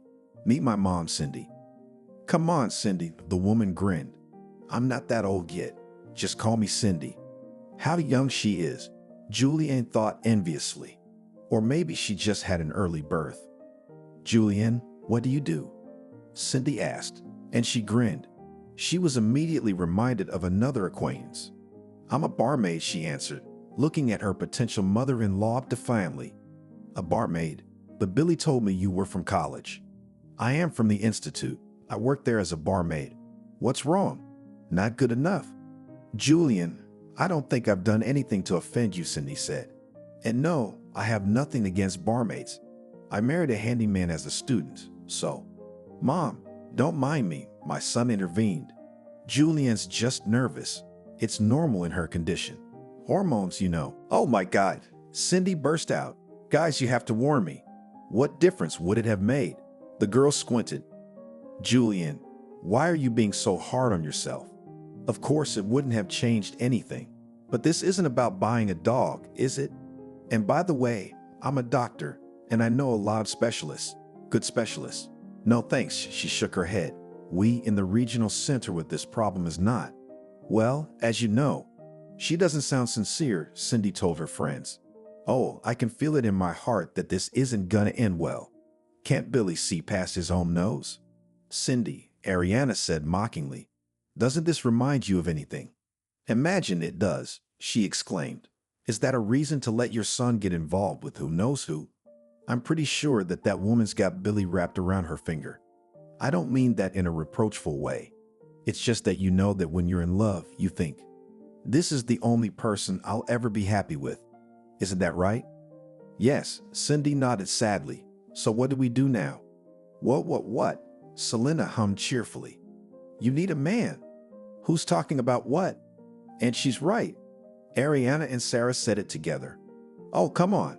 A week later, Cindy met her daughter-in-law's parents. They turned out to be nice people, and the future mother-in-law thought, maybe I'm getting myself worked up for nothing. Perhaps Julianne really nervous, as any girl when meeting the groom's family. And then there are the hormones. The wedding was decided to play in the banquet hall of a cafe, the owner of which was a friend of the bride's mother. Will make us a good discount, winked Anna. The wedding was fun, but Cindy suddenly felt like she was losing her son. What's the big deal? Ariana asked, perplexed. Yes, the boy has his own family now, but you're not going to stop being his mother. Come on, friend, smile. She was wearing a national costume in which Ariana was handing out pancakes as godmother. Her friend had beet blush on her cheeks, and looking at her, it was impossible not to smile. There, That's better, exclaimed the charming peddler of pancakes. But on the soul of the mother of the groom scratched Cass. There were only a few days left before the diploma defense, and Billy was scrambling, and his young wife was demanding attention, and she was cranky. "Billy," she called out. "What?" the husband asked absent-mindedly. "I want strawberries." Billy almost howled, but held back. 15 minutes ago, he had returned from the store where he had gone at the request of his wife, who wanted bananas. Billy had brought a bunch, but Julian had barely taken a bite of one banana and now demanded strawberries. "Julian, I don't have time for this," Billy replied patiently. "Would you wait half an hour?" "No, I won't," she said in a tone that didn't tolerate objections. "Then go yourself," suggested her husband. "They say it's good for pregnant women to walk." "I don't feel well." "Well, all right." Billy sighed and got up from the table. Every day, God knows he tried to be understanding, but every day it was getting harder and harder. "Be patient," his mother said. She'd give birth and be the same. The young father-to-be only sighed heavily. "When will that be?" "Billy, I don't think your mom likes me," Julianne once told me. "Why would you say that?" Actually, she wasn't far from the truth. Billy knew it was true, although Cindy had the wisdom to hide it. "Well, I'm not blind." She also doesn't believe it's your baby. "Did she tell you that herself?" Her husband asked, busy preparing his defense as usual. "Well, not directly, of course," Julianne stretched out. "But the last time she came to visit us." "What was it?" "Oh, nothing," she said casually. "Anyway, Billy, it would be better if your mother didn't come here anymore." "All right, I'll tell her that," Billy sighed. "Just don't tell her I told you about it." "Okay," Julian kept up. "Okay, I won't. But how am I going to explain it to her?" "How do you want to explain it to her?" she replied nonchalantly. "Well, tell her there's no place to sleep." "Well, I understand," Billy nodded. "What's there to yell about? You want positive emotions, but you're yelling like a victim." "Calm down, I heard you." Honestly," the wife smiled. Julian's mood was changing like the weather. "Honestly honest," he said, kissing his wife on the temple. Billy never dared to tell his mother what his wife had asked. Sometimes he felt like he was caught in the middle of some terrible element. That's basically what it is, Billy thought. I'm between two fires, and fire is an element. He had no idea what to do in such a delicate and unpleasant situation. After all, Billy loved them both and wanted everyone to live together, but it seemed he wanted too much. Cindy didn't recognize her son, and that was the issue on another Saturday agenda. "Well, I don't know," shrugged Sarah. "It seems to me like you're making a storm in a glass of water." "No, I'm not," Cindy said thoughtfully. "As soon as I offer to come over and bring groceries, Billy says he doesn't have to and promises to come himself." "So what?" snorted Ariane. "The newlyweds want to be alone. Julian's pregnant, so there's no time for guests. Besides, the son promised to come himself." "He's not coming," she said. "Well, honey, the kid's got a defense coming up, no time to travel, and he promised." "Well, I don't know, so you don't take offense." "Yeah, I guess," Cindy mumbled. "I'm a bit of a mess." "So why would you go to the sanitarium?" Selena asked cautiously. "Get some rest, get better." "I'm not going to a sanitarium." She waved her hand. Lately, Cindy had been having some serious heart problems. Her colleagues urged her to go to a sanatorium, but Cindy didn't want to hear about it. "Not yet," she told cardiologist Veretinikov with a sigh. "Medic, and so careless about your health," strictly reprimanded her colleague. "Stephen, I solemnly swear to you, as soon as I deal with all my affairs, I will take care of my health," said Cindy with a smile. "So why should I swear?" "A little better," grinned Veretinikov. "It's your health, and it doesn't ask about your affairs." The doctor was right, of course, but Cindy knew that until she could figure things out for herself, she wouldn't be able to rest easy. "Well, you shouldn't," said Sarah. "You're tearing up your soul, not to mention your heart." But Cindy shook her head stubbornly. Waking up at dawn, Cindy remembered that her son had a defense today and decided to call. Billy answered right away. "Hi, honey," she said with a tenderness that made her son's heart ache. "Hi, May. How are you feeling?" "Fighting, I hope." "You bet." "Well, good for you. Break a leg." "Go to hell," Billy said cheerfully, And mother and son laughed merrily. Almost like before, Cindy thought sadly, but almost. The defense of the diploma went brilliantly. The classmates celebrated the event in a cafe, and a grand banquet was planned for the evening in the dormitory. "Are you coming?" Stephen asked. "No, guys, I'll pass." Billy said no. "I'd love to, but, well, you know what I mean." "Yeah," Stephen nodded. "Home family. Hello to your wife." Back home, Billy was in for another round of hysterics. "I'm sitting here alone and you're having fun." Julian said it unhappily, not even asking how the defense had gone. But Julianne. Billy didn't know what to say. "Okay, forget it," she said. And then suddenly, with a painful wince, she clutched her stomach. "What's the matter?" Billy asked fearfully. "No, it's nothing, it's fine," Julian whispered, but it sounded unconvincing. "What about it, though?" "The doctor said it's a miscarriage." "What?" "Julian, this is not a joke. Should we call an ambulance?" "No, don't do that. The doctor says it happens from time to time. So now we have to call an ambulance every time." "I don't know," Billy shrugged. "I think it's better to be safe." "Billy, I know what's best for me," Julian said softly. "Well, okay, if that's the case." After his diploma, Billy wondered if he could find a job. He surfed the internet, went on interviews, but so far, alas, to no avail. Julian grumbled that her husband wasn't spending enough time with her, to which Billy remarked, "Julian, I apologize profusely, but what are we going to live on? On your barmaid's salary? What's wrong with my job?" Julian stood up. "Yes, I have no higher education, and I work as a simple barmaid. But you knew who you were marrying." "What's that got to do with it?" He was surprised. "But you have nothing to do with everything," shouted the wife so loudly that even choked. "And your mother also nothing to do." "She's definitely got nothing to do with it now," Billy said, trying to be calm. "That's it, honey. I'm out of here." "Where to?" Julian was stunned, obviously hoping to continue the verbal altercation.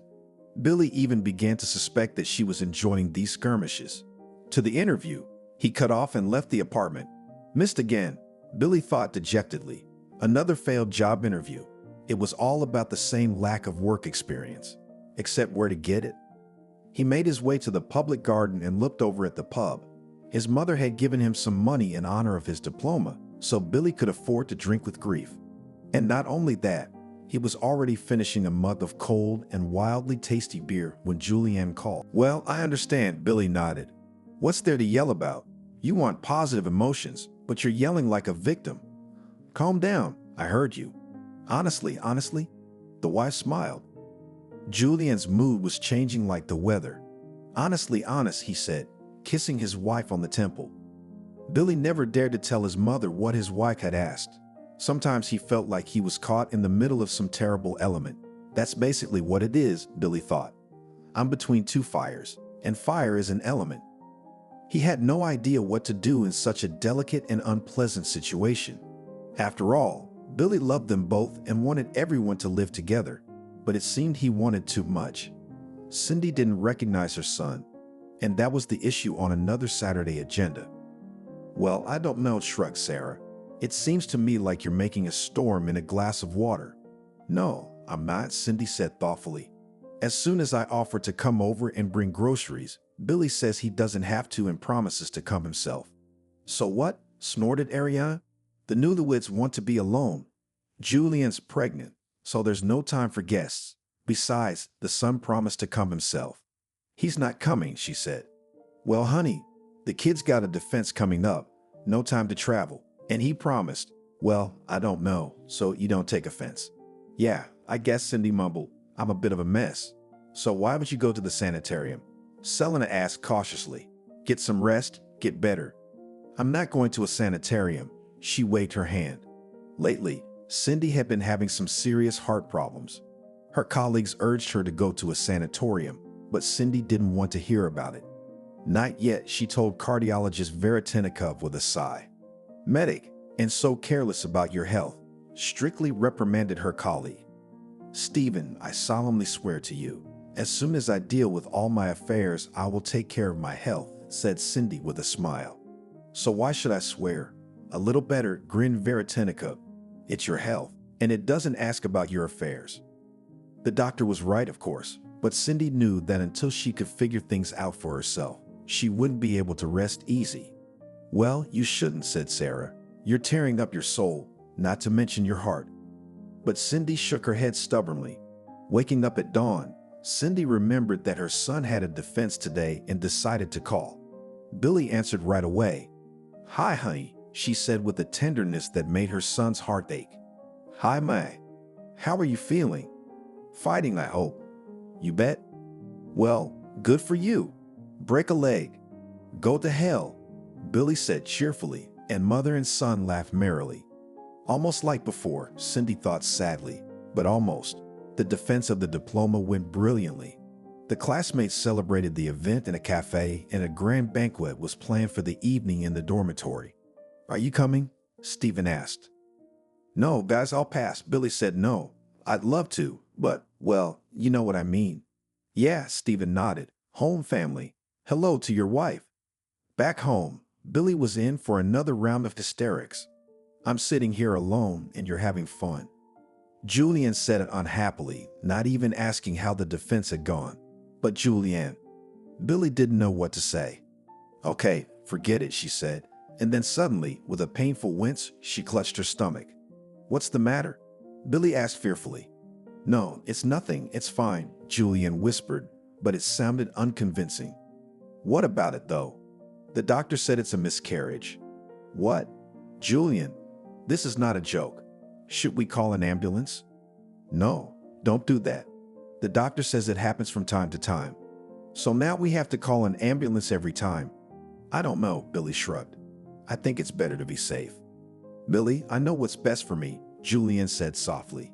"Well, okay, if that's the case." After his diploma, Billy wondered if he could find a job. He surfed the internet, went on interviews, but so far, alas, to no avail. Julian grumbled that her husband wasn't spending enough time with her, to which Billy remarked, "Julian, I apologize profusely, but what are we going to live on? On your barmaid's salary? What's wrong with my job?" Julian stood up. "Yes, I have no higher education, and I work as a simple barmaid, but you knew who you were marrying." "What's that got to do with it?" He was surprised. "But you have nothing to do with everything," shouted the wife so loudly that even choked. "And your mother also nothing to do." "She's definitely got nothing to do with it now," Billy said, trying to be calm. "That's it, honey. I'm out of here." Billy was already in the driveway when he got the call. It was a number he didn't recognize. "Hello, are you Billy Wesley?" the caller asked. "Well, let's say I am," he answered. "This is Anthony, a cardiologist from the Fourth City Hospital. The thing is, your mother." Billy went cold. "What's wrong with my mom?" Listening to the doctor, the boy went cold, and he hadn't realized his mother had a heart problem. "What did you even know, asshole?" reprimanded Billy to himself. Unable to contain his emotions any longer, he sobbed like a child. When Billy entered the apartment, Julian was chirping merrily on the phone, looking out the window. Normally, he would have made himself known right away, lest, God forbid, he be suspected of eavesdropping. But this time it was as if something had made Billy stop and listen to what his wife was saying. "Lucy, it's all right," she said cheerfully to her friend. "Now I'm bringing him to the fact that I'm in danger of miscarriage, and of course, showy tantrums. By the way, the idea of dinner was brilliant. Thank you." "How?" "It's very simple. Billy will come home in a week, and I'll be lying in bed, all sick. He's gonna ask me what's wrong, and I'm gonna tell him I had a miscarriage. But this sucker won't understand anything anyway. Well, of course not. I neutralized my mother." Julian suddenly turned around sharply and seeing her husband said, "I'll call you back." "Bravo." Billy nodded and slowly, with formation, struck his hands 3 times. "And why, I wondered, were you a barmaid?" "Billy, you've got it all wrong." Julian justified herself pathetically. "Oh, don't give me that." He waved his hand. "Well, you weren't lying about my mother. She's in the hospital right now. You really neutralized her to perfection." "In the hospital?" Julian whispered. "I'm sorry." "Oh, really?" grinned Billy. Billy gathered his things and said at the door, "Well, darling, see you later. I'm filing for divorce this week, and good luck finding a new idiot." Cindy looked much better. She had an appetite and a healthy blush on her cheeks. Anthony entered the room with a pretty little basket of flowers and a bag of fruit. "Well, beautiful." He waved his hands cheerfully. "But I think you'll look even more beautiful now.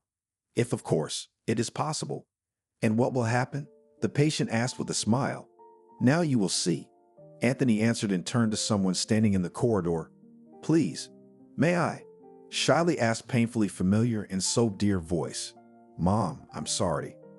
I was such an idiot." "Billy," Cindy exclaimed and cried. "Come here, I'm gonna kick your ears off." "Kick your ears off," my son humbly replied. "I've earned it." "Son, meet Anthony," she said. "A very good man and, well, he is." "Mom, I understand everything," the son replied with a smile, looking meaningfully at the basket of flowers. "And something tells me that it is he who will help you forget all your troubles." "Mom, you know what I remember?" "What do you remember?" "Cindy, Anthony, and Billy coming out of the registry office." "I remembered how you graduated from the institute, and I just started studying," answered my son. So you're getting married and I'm getting divorced," Billy sighed. Cindy hugged her son and said, "You'll be happy yet." They got into the car and drove to the restaurant, where the closest parents of the newlyweds, Betty, some of Anthony's friends, and of course Ariana, Selena, and Sarah were waiting for them. Anthony held Cindy's hand, and she smiled serenely and thought, "And I, silly me, was afraid of change." "Archie, where are you looking again?" his wife shouted at him. Sidey, just waving his hand at her. There were young girls on the road, whom grandfather liked to look at. "Oh, and you'll wait," she only sighed and went behind the stove. "Stop talking and put the tea on," Archie grumbled. "I'll put it on. But what are you doing? All my life with you." Maria couldn't stand the way her husband behaved. Sometimes she was ashamed, especially when she was young. She had to blush for him. "Lie down." Maria heard him. She quickly lay down on the ground and covered her head with her hands. Immediately, there was an explosion. Clods of earth flew at her. It was impossible to lie down for long. It was necessary to move forward, and suddenly the wounded, they need her help. Alive. She crawled on the ground and turned over the Red Army soldiers. Some were just concussed, squinting, unable to open their eyes. Another was rolling over in the trench. "Nurse!" Suddenly, there was a quiet cry. "Yes, sweetie, I'm here." She crawled up to him. "What have I got?" His face and hands were covered in blood. "Now, the doctor will take a look. Everything will be all right." She grabbed him by his jacket and dragged him along the ground. The soldier himself helped her with his legs. It was dangerous to get up. They crawled only 5 meters, and the girl was already exhausted, but she would never show it. She had to take the wounded man to the infirmary, which was located here on the battlefield.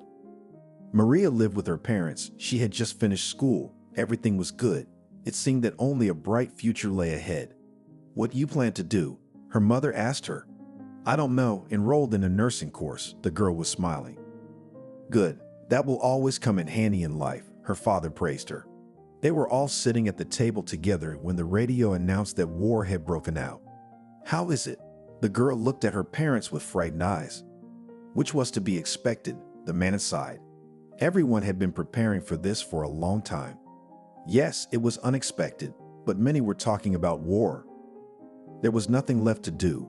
The man knew that soon he would receive a summons and would have to go to the front. "Yes, how will we be here without you?" My wife began to wail.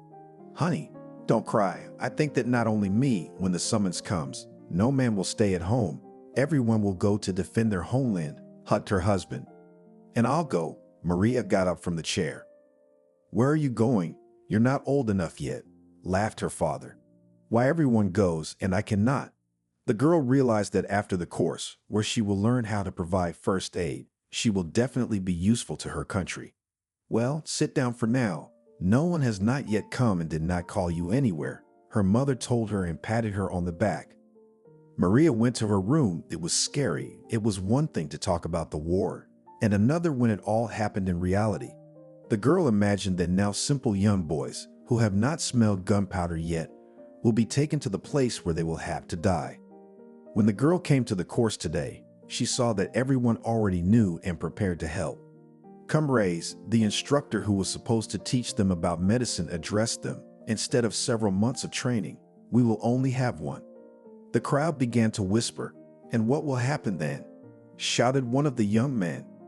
You'll probably be taken to the front lines if there are no disabilities of any mutilation, the man replied. What about you? He asked the man defiantly. I too will not be left out. As soon as this wave reaches us, I too will be in the ranks of the Red Army. Young men and girls from that day began to learn medical skill. But if the girls were specifically taught to make bandages, clamp wounds, apply splints, and other things that will be useful to them at the front, the boys were taught practically nothing, only how to help themselves. Not even 2 weeks passed, the summonses came. They came to every house where there was a man, a young man. Girls were not obliged to go to the front, but they could do it voluntarily. Maria decided that as soon as she finished the course, she would immediately go where she was needed most. Maybe first to a hospital. Her mother asked her. Here, if they don't take me to the front, I'll definitely go there. The girl packed her things. Archie, cried her mother. She did not understand what a young girl to do there on the front line. But at the same moment, she knew that no one would be left out of this damn war. It will touch every family. Mommy, do not cry. Everything will be fine. The girl believed in it. Because such young, optimistic, and happy people cannot just die like that. Oh my girl, they hugged each other. Maria was waiting for the deadline to come to the military enlistment office. She was delaying because there was nowhere for the apple to fall. All the boys wanted to be there. Some ruled their age. Some just waited. Are you sure you want to go there? The man in the uniform raised his eyes to the girl, who was a little taller than his desk.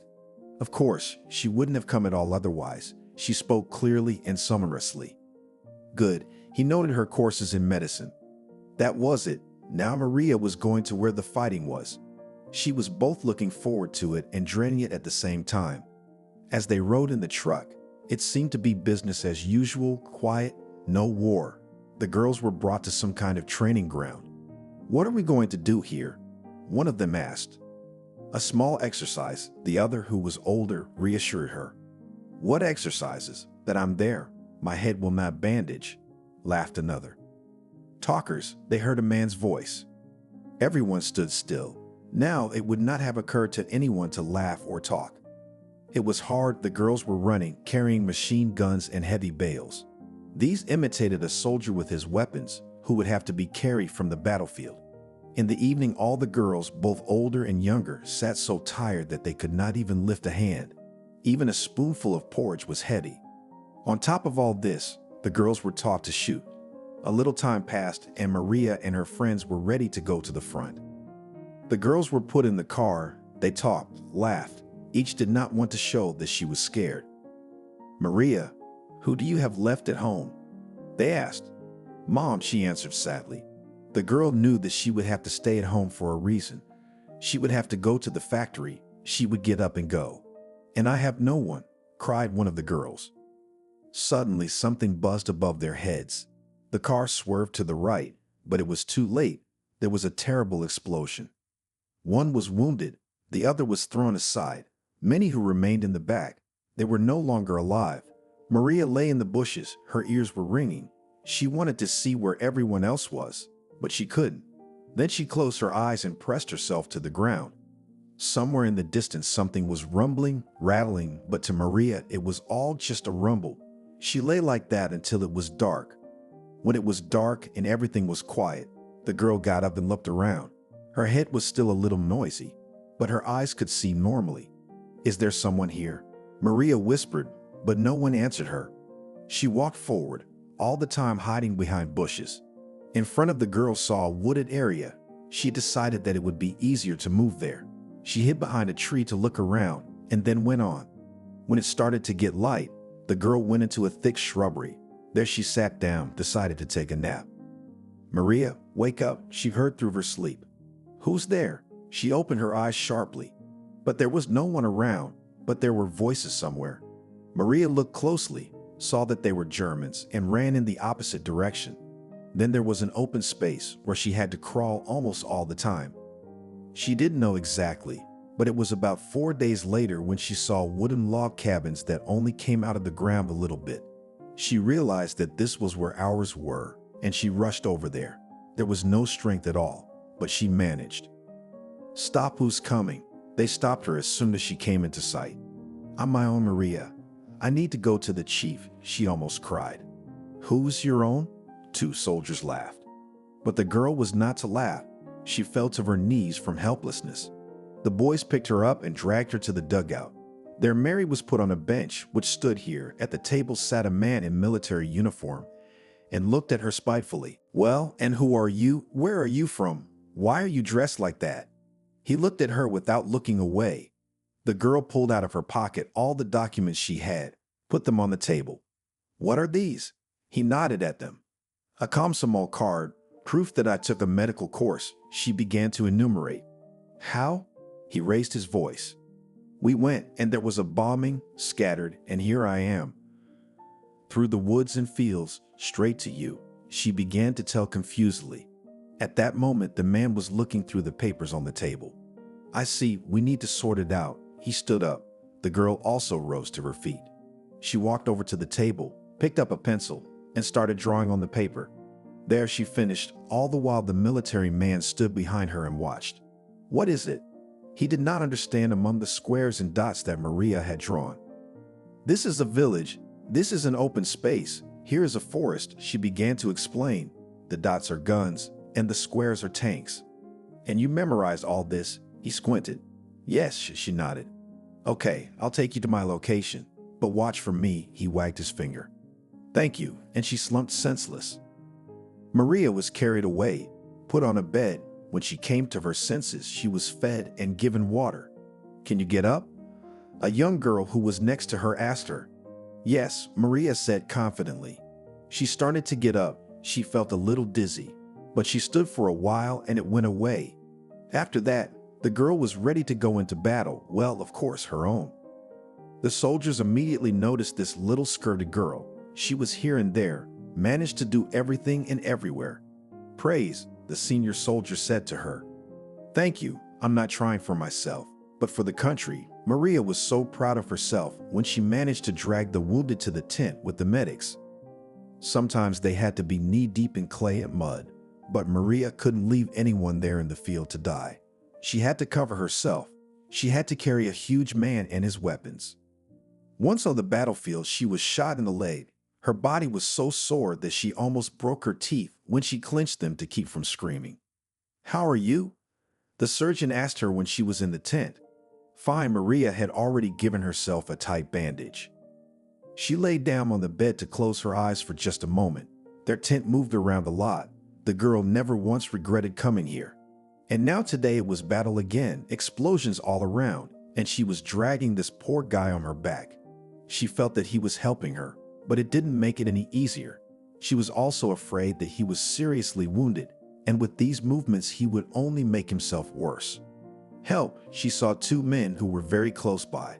They rushed over, picked the guy up in their arms and carried him into the tent, then came back for Maria. She was covered in blood, but not her own. Maria went up to the surgeon, asked if she needed anything. He just nodded his head for her to move away. The girl herself did not understand what was happening to her. There were so many people like him. She never paid attention to anyone, but here, it's like some kind of attack. She hadn't even seen his face, but she could feel it in her heart. "Can I sit with him?" she asked when the fighter was moved to the bed. "Please," the doctor answered. He had no time to think about it. Maria sat by the bedside, stroking the young man's head where the bandage was. She left when she had to, but she spent almost all of her free time with the man she had brought here. "Who are you?" She dozed off and heard his voice. "Maria," she opened her eyes and looked at the guy who had come to his senses. "And I'm Archie." He wanted to smile, but he didn't do it well. "Hello." She looked so tenderly into his blue eyes. "Were you the one who got me out of there?" he asked the girl. Yes, she wanted to pet him again, but this time she didn't dare. "Thank you." He closed his eyes. Maria went for water, brought it to give to the fighter. "Here, sweetie, drink it. It'll make you feel better." She tilted the iron mug. "What are you babysitting me, Run? You probably need it." He took a sip and did not open his eyes. "All quiet for now," she said. Archie was on the mend. He could already sit up on the bed. Maria was helping him with everything. "And what, now I'll get on my feet. Will you go out with me?" smiled the guy. "What date? The war is around," she grumbled at him. "So what? You're so brave. We won't lose," he winked at her. "Come on, stop joking. Let's go for a walk." She gave him her hand. In a couple of weeks, Archie was as fit as a horse, though he still had a bandage on his head. "Shall we go for a walk?" He gave her an elbow. "Let's go," the girl grinned. They walked a little way to where the ropes with underwear and bandages were stretched.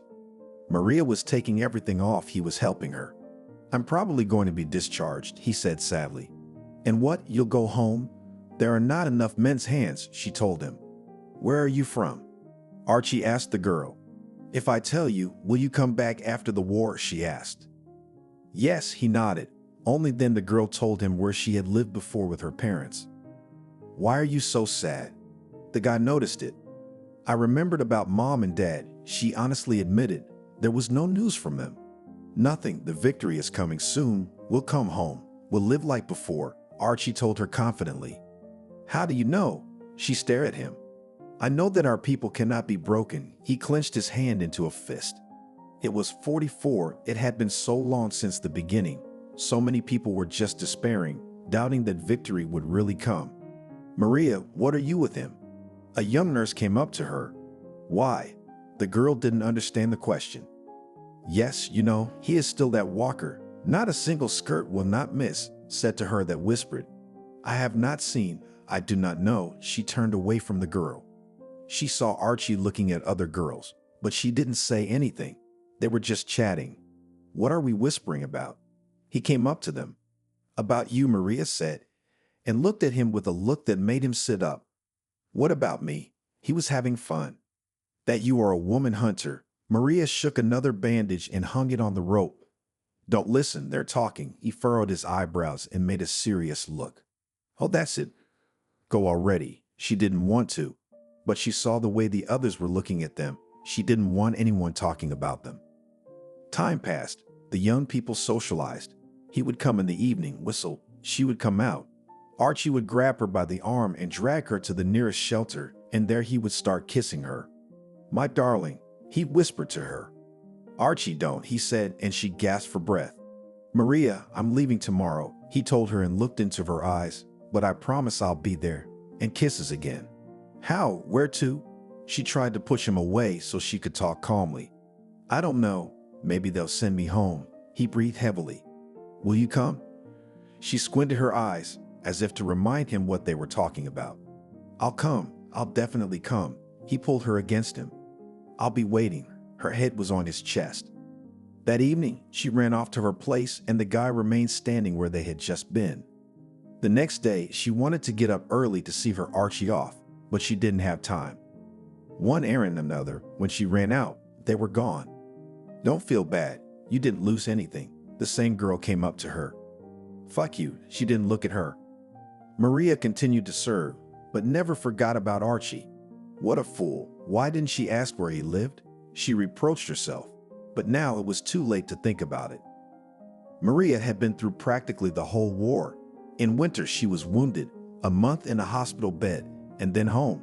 "No, I don't want to," she cried, but no one would listen to her. She had done a lot for the front, for the victory, and now, with a serious wound, she had to go home.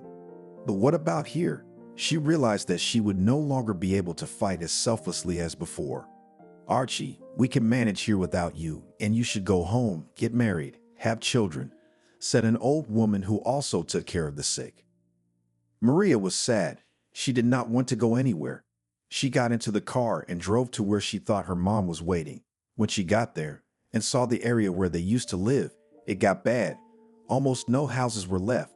The girl saw in the distance that the hut of grandfather Ivan was not touched, rushed there, then stopped. Why was he not touched? But after Maria saw that many other houses were broken but standing. "Grandpa Evan, what happened here?" She ran into his hut. "Oh, Maria, don't ask." He was lying on the bed by the stove. "And mother?" She looked at him with big eyes. "Go to Julia. She will tell you everything," he coughed. The girl ran out of the old man's house and ran to the house of the one who had been close to her since childhood. "Hello," She ran into the porch. The doors were open. Aunt Julia was sitting on a stool near the table. She was looking at one point. Her head was completely gray. "Hello, Maria," she said in a lifeless voice. "What happened?" The girl sat down beside her. Igor, she showed what she held in her hands. It turned out to be a funeral. Aunt Julia told me afterwards that it was the third. She only had 3 sons, so the war took all 3 of them. "Excuse me, where's Mom?" Maria couldn't help herself. There, she waved her hand behind her back. Maria went inside the house. There was a woman lying on the bed. Yes, she looked remotely like Maria's mother, but the girl did not recognize her. "Mommy," she sat up to the bed. Maria came back. She raised her hand to stroke her daughter's cheek. Tears sprang from her eyes. "What's wrong with you?" her daughter cried next. "It's okay." She wrinkled her nose. "I can see it's not." Maria pulled back the blanket to examine her mother. Her legs' arms were intact. Then what happened? She crouched down next to her again. "Daddy," the woman cried again. "Was it because of him that you brought yourself to this?" Maria asked. "I did not know it became bad. And that's all. Well, Julia came to visit and would have died there. In your place did not wait for you." The woman kept crying. Maria stopped crying. She wiped her tears, went back to Julia. Maria now realized that these 2 women needed her. So there is nothing to shed tears and longing. We need to live on. Soon the victory. Someone will return. Someone we will never see again. That's life. The girl was only 19 years old, and she was already thinking like that. After that, she went to the place where they lived before the war. Yes, the house was damaged, but it could be cleaned up. "Archie would come and we'd fix it up," she said aloud. The girl was determined. She had a lot of work to do. She had to get her mother back on her feet and make sure Aunt Julia didn't get sick. Maria started the household. She washed and laundered everything. Then she took care of her mother. She knew how to do massages. Then she went home and took some herbs that they always had drying in the barn. Her grandmother had taught her how to make potions. "Aunt Julia, get up," Maria said every morning. It was not easy for her, but she had to do something to keep the 2 women alone and bedridden. The spring had been a stormy one. When everything began to bloom, many people began to talk about victory, and Maria believed that soon everything would fall into place. Her mother was already able to move a little. In the morning, she would sit on the bed and Maria would feed her porridge. Julia also cheered up, realizing that it was impossible to bury herself like that. And so May came, followed by the announcement of victory, our victory. People in every corner were celebrating this event. "Why are you sitting there crying?" a woman asked Maria. "And what if he does not come?" the girl cried. "Who?" The aunts became alarmed. Then Maria told them their story with Archie. They knew each other for nothing, the mother wondered. "You know what he's like," Maria recalled dreamily. Now she waited for him every day, running to her house, in case he sent word or came, and she was not there. But Archie was still not there. What if he had married already? She looked at Julia as they sat at the table. "When did he get married?" she grinned. "So he was to be discharged before he came. And there are women hungry for men. So he found a wife," Maria assumed. "Listen, do not make up, Aunt Julia," though she suffered for her sons, who were now lying somewhere on the battlefields, but already a little even began to joke. "Well, I won't talk about him anymore." Marie was sad. The men gradually returned, some without an arm, some without a leg, but most of them looked healthy. The village began to rise. Houses were being put in order. Children began to run along the roads. Maria sat at the window. She looked at the green lawn near the house and dreamed. "Isn't that beautiful girl waiting for me?" Archie stood right in front of her. "What?" Maria was so deep in her thoughts, she didn't recognize him. "You've forgotten, haven't you?" He frowned his eyebrows, just like the other day. "Archie, how did you find me?" She almost fell out of the window, hugging him. "I came where you said, and they sent me here," he smiled. "God, alive, and I already thought." She ran outside the fence and began to kiss and hug him. "Maria, I promised. How could I not keep my word?" He lifted her off the ground. "Let's go quickly." Probably hungry from the road, she called him into the house. There wasn't much food, but there was something to eat. The girl sat him down at the table. Aunt Julia came in and started asking questions. She waited. Maria smiled. I can already see that, the woman said resentfully. Archie, her mother called her from the room. What? She came running in. Can you help me? She held out her hands to her daughter. Sure enough, she helped her up, and with the help of the Beethoven and the girl, the woman made her way to the kitchen. Wow, Maria, you've got a fiancé, sat down on the bench. That's enough, the girl got embarrassed. All right, you can go to our house and get settled there, said the woman. And what about you? Maria stopped and looked at her. Well, you are not going to the end of the world, was happy for her daughter mom. From that moment, Archie and Maria began to live together. He saw what needed to be fixed and immediately went to work. And then, when everything was more or less back to normal, Archie went to get a job. He could do a lot of things. We should get married because the neighbors are already talking, Maria told him. I will, he kissed her. Aunt Julia took her dress out of the closet, the one she was getting married in. Together with Maria's mother, they trimmed it here, sewed it there, added ruffles here, and it turned out very beautiful. Daughter, the dress is ready for you, the women said to her when she came to them. It's beautiful, it's yours, she looked at Julia. And now it will be yours, she hugged and kissed the girl. Thank you, Maria couldn't get enough of him. Although it was still hard in the village, but everyone was invited to the wedding. The villagers took everything they had out of their cellars and chests and set the table. Everyone raised a glass to the young couple. Grandpa Evans sat on a chair, he leaned on the gate, and took a harmonica in his hands. It became fun. Then Aunt sang songs. The young people who stayed behind picked up. Maria was a happy bride. She looked at Archie and could not believe that she had saved her husband for herself. From that time, they began to live already as husband and wife. Time passed, and the village grew more and more prosperous. Archie was now working in the field on a combine harvester. Maria liked it very much. She went to the local nurse's station and worked part-time. Maria, your that to Cindy yesterday came by, said to her grandmother Zena, who came for help. He was just hungry. Maybe he didn't listen to her. She was on her way home to talk to her husband. You're at it again. Not for nothing I was told that not a single skirt do not miss. She stood over him with a towel in his hands. Who are you listening to again? He was sitting at the table. Grandma Zina said that you were at Nakis, she confessed to him. Really?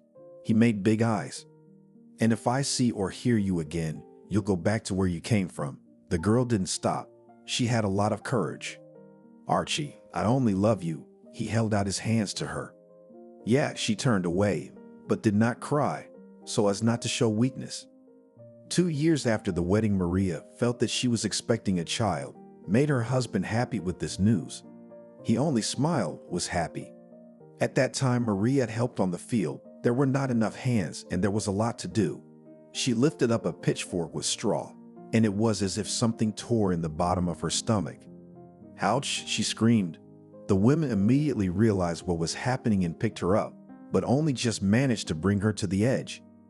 What are you doing? Who does such things at this age? Shouted at her one of the older in the brigade. Petrovna, enough, we need rags, commanded Selena. Her mother used to be a midwife. As soon as this was said, everyone immediately took off their top skirts and covered the ground with them. That's when one of the combines stalled. Hey, have you fallen asleep? The men shouted. Oh, look, there's a girl giving birth, and Archie doesn't care about anything, just to look at someone's ass, said one of the women. Some laughed, others watched the process. Some of them ran after Selena's mother, who was already old, but she knew her job, and Maria was lying there breathing heavily. Come on, disperse, they heard a squeaky voice. They looked around. Grandmother Gudia came. She sat down in front of the woman in labor and began to give commands. Soon a child's cry was heard over the field. Archie, you have a girl, the men shouted to the happy father. At that moment, Maria was loaded on a cart and was already being taken with the child to the place where she was working part-time. And what to do here? You have already done everything. The worker of the medical center waved her hands. Maria was happy for the second time in her life. She was holding the little baby she loved so much. Archie, come here, she called to her husband. What? He quietly came up behind her and put his arm around his wife. Together, they watched their daughter sleeping in the crib. "Let's have another one." She turned to him. "Whatever you say, my love." He kissed her. There was no time to sit with the child. It was necessary to work, but Maria was dissuaded. They said that until spring you can and rest, and the daughter needs a mother's affection. She languished in idleness at home. Maria. One day the chairman came to see her. Yes, she didn't expect it. "What happened?" "Your husband." He wagged his finger, took off his hat and sat down. "What has he done again?" Maria blushed. "He was watching the milkmaids changing clothes. They saw him and squealed. He wiped the sweat from his forehead." Again sighed Maria. She had enough of such stories. When their men get together, they'll give your Archie a hard time. He stood up and headed for the door. "I'll talk," she promised. And at that moment, little Leslie came into the kitchen. Her mother took her in her arms and cried. How happy she was with him. But this bad habit of his did not give her peace, in front of all the neighbors already ashamed. "Were you crying?" He came home. "You can cry here?" The chairman came. She looked at him. "So what?" I took one look. He didn't even hide it. "What's wrong with me that you stare at them?" She didn't understand. "I can't tell you the answer to that. I just like it. That's all," he said. When Leslie was 2 years old, her mother was pregnant again. Now no one would let her go to work when her belly was already big. This time she gave birth with the help of all the same Baba Goody, only in normal conditions. This time the couple had an hairberry. "Thank you, wife, you've done well." Her husband hugged her. "Enough already," she jerked her shoulder. There was more work to do around the house. Maria asked Aunt Julia and her mother, who was staying with her, to look after Leslie while she took care of Barry. She should go to a nursery, the women said. But what kind of kindergarten in the village? Once there was a normal one. But after the war, only ruins remained. In one hut, the former teacher organized a group. But how many people were in it? "As Selena says, so we'll lead it," Maria answered. She continued to work, just like her husband. "Maria, I'm going to kill your Archie." Mickey came up to her. He was Cindy's husband and Archie liked to visit her. "What again?" She sighed and blushed. "You shouldn't be hanging around other people's women." He showed his big fist. "I'm sorry he's a concussion, but he only comes in to eat, and if Cindy hadn't made him feel welcome, he wouldn't have come in. I warned you." The man was getting away from her. Maria couldn't take it anymore. When her husband came home from work, she suggested he move to the city. "Are you, mother, fallen out of your mind? How can we go there?" He looked at her dumbfounded. "Normal. You'll get a job at the factory. Hands are golden." "I'm still at home with the baby," she said. "And where does this house?" He was puzzled.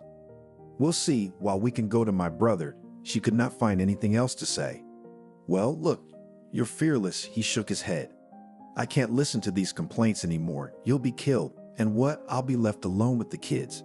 She stared at him without taking her eyes off him. "Okay, wait a bit. We'll move," Archie promised her. Maria waited, but her husband did nothing to make what she said come true, so she started to find out for herself. She went to Aunt Julia's house. "Hello," she entered the house. "And good day to you." The women greeted her. They had just gone to the bath and were sitting at the table. "Leslie, come in." She held Barry in her arms. "A bath?" Julia thought. "We can go to the baths," Maria said. She undressed the children and took 2 of them in at once. When they were all washed and drunk with tea, a serious conversation began. "Aunt Julia, don't you have a brother in town?" Maria asked. "You know I do." The woman wondered. Why the conversation? "How could I get Archie to live there? And then I would come with my children." She began from afar. "Listen, if he to the factory, he will be immediately allocated housing, especially family," as if she remembered. "Well, and if to your brother, at least for the first night," insisted Maria. "Of course, let him go. I don't think he will refuse." The woman was sure of it. "Well, thank you. Give me the address," asked the girl, and Julia immediately wrote it on a piece of paper. Maria gathered up the children and went home. She was walking past Cindy's house when her Archie came out of the gate. "What were you doing out there again?" she asked him, and it took him by surprise. "Jesus, you scared him." "What are you doing here?" He was holding his heart. "Went to see Julia." answer the question. She stepped on him. Archie, I was just passing by, and I saw Cindy making pies, so I thought I'd drop in. He justified himself. Would it bother you if Mickey was here? Come on, let's go to your Cindy's house. She put her son in his father's arms and went to the gate. Hello, neighbor. She opened the door. Maria, how are you? Cindy wasn't scared, just surprised. I came to ask you why you feed other men's husbands pies, she said, putting her hands to her sides. Yes, he comes himself, and why not treat? And the woman waved her hands. And what does your husband say to you about it? Archie promises to kill him. Maria looked at her. What's Mickey got to do with it? She looked at the guest. What's that got to do with it? He's your husband, Maria wondered. We're just having tea, she fussed in the kitchen. Tell him that. She turned around and left the house. Her husband wasn't at the gate. He must have gone home with the children, and Maria went the same way. What are you starting? You're embarrassing me for the whole village, Archie told her at home. And you don't embarrass me. The village, 3 people. Everyone knows everything about each other. And he's getting on. She put the kettle on. Okay, I promise I won't come round again, he promised her. Maria lay at night and thought, now they are in the village, she knows everything. And what will happen if they move to the city? No one would say anything to her, and her husband would go out with girls. She couldn't sleep. She kept tossing and turning from side to side. In the morning, she was very sleep deprived. Maria, get up, Archie said loudly. I hear you're up. She stretched and got out of bed. The children were still asleep, and she went to the kitchen to make breakfast. In the evening, she gave her husband the address of Julia's brother. She told him to go and see him over the weekend and find out everything. Mickey did. He agreed with his wife on everything. There's a shortage of hands at the factory. They'll hire you there today. Anthony met him. What about housing? That was Archie's biggest concern. You'll ask there, the man said. When the work week began, Archie had been in the human resources department since morning, waiting for his bosses to be free. As soon as the man walked in there, he stood up and walked over. Hello, and I'm here to see you for a job, mumbled Archie. Okay, write an application, said the man tiredly. And housing? Archie was as simple as 3 pennies. And with this, we need to think, stopped the boss. I have a family, children, added the newcomer. All right, let's go, called him into the office. They entered, sat down at the table, and then some papers were placed in front of Archie. What's this? He didn't understand. Look, I have an old house. If your hands grow from where you need, you'll do everything. You'll live or a hostel, raised his eyes boss. I agree on the house. Archie remembered how after the war he came to Marie. He had to remodel almost half the house. Nothing. How fast you are, the man told him. If you work like that, you won't be a laborer for long. Archie liked being noticed by the man who was hiring him. Now he would do anything to stay here. He had a week to move his family. How could it be so fast? Maria couldn't understand. She was hurriedly packing. And what to drag? Here you have a job, a place to live. Come and enjoy life, he said cheerfully. Maria went to her mother to tell her that they were leaving in the morning. She was only happy for her daughter. You just don't forget, come back, the woman said. I will, as soon as we get settled, and immediately promised her daughter. And what about my brother? Julia asked. And what will he be? Lives, works. Archie did not say much about him. That's how they said goodbye. In the morning, Archie, Maria, Leslie, and Barry were at the bus stop with big bales. Not that. Are you moving? One of the locals asked them, who was also going somewhere. Yeah, to the city. I got a job there, Archie said. That's good, the woman nodded. They didn't talk again. When they got there, they were all tired. What a wreck. Maria looked at the house. It'll be fine, her husband promised her. We'll see, she sighed, realizing that there was a lot of work to be done. Until the weekend, the new owners were doing something, sweeping, washing, slapping.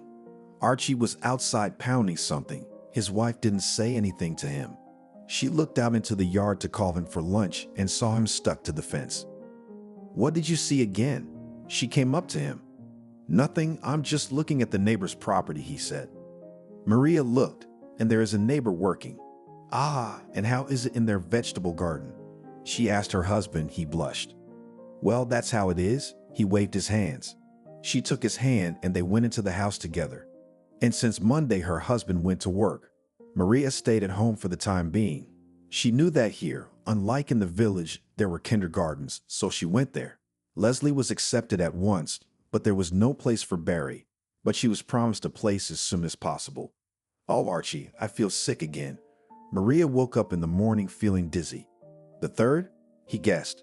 She must have gone outside. Should have gone to the hospital, but there was no time for that.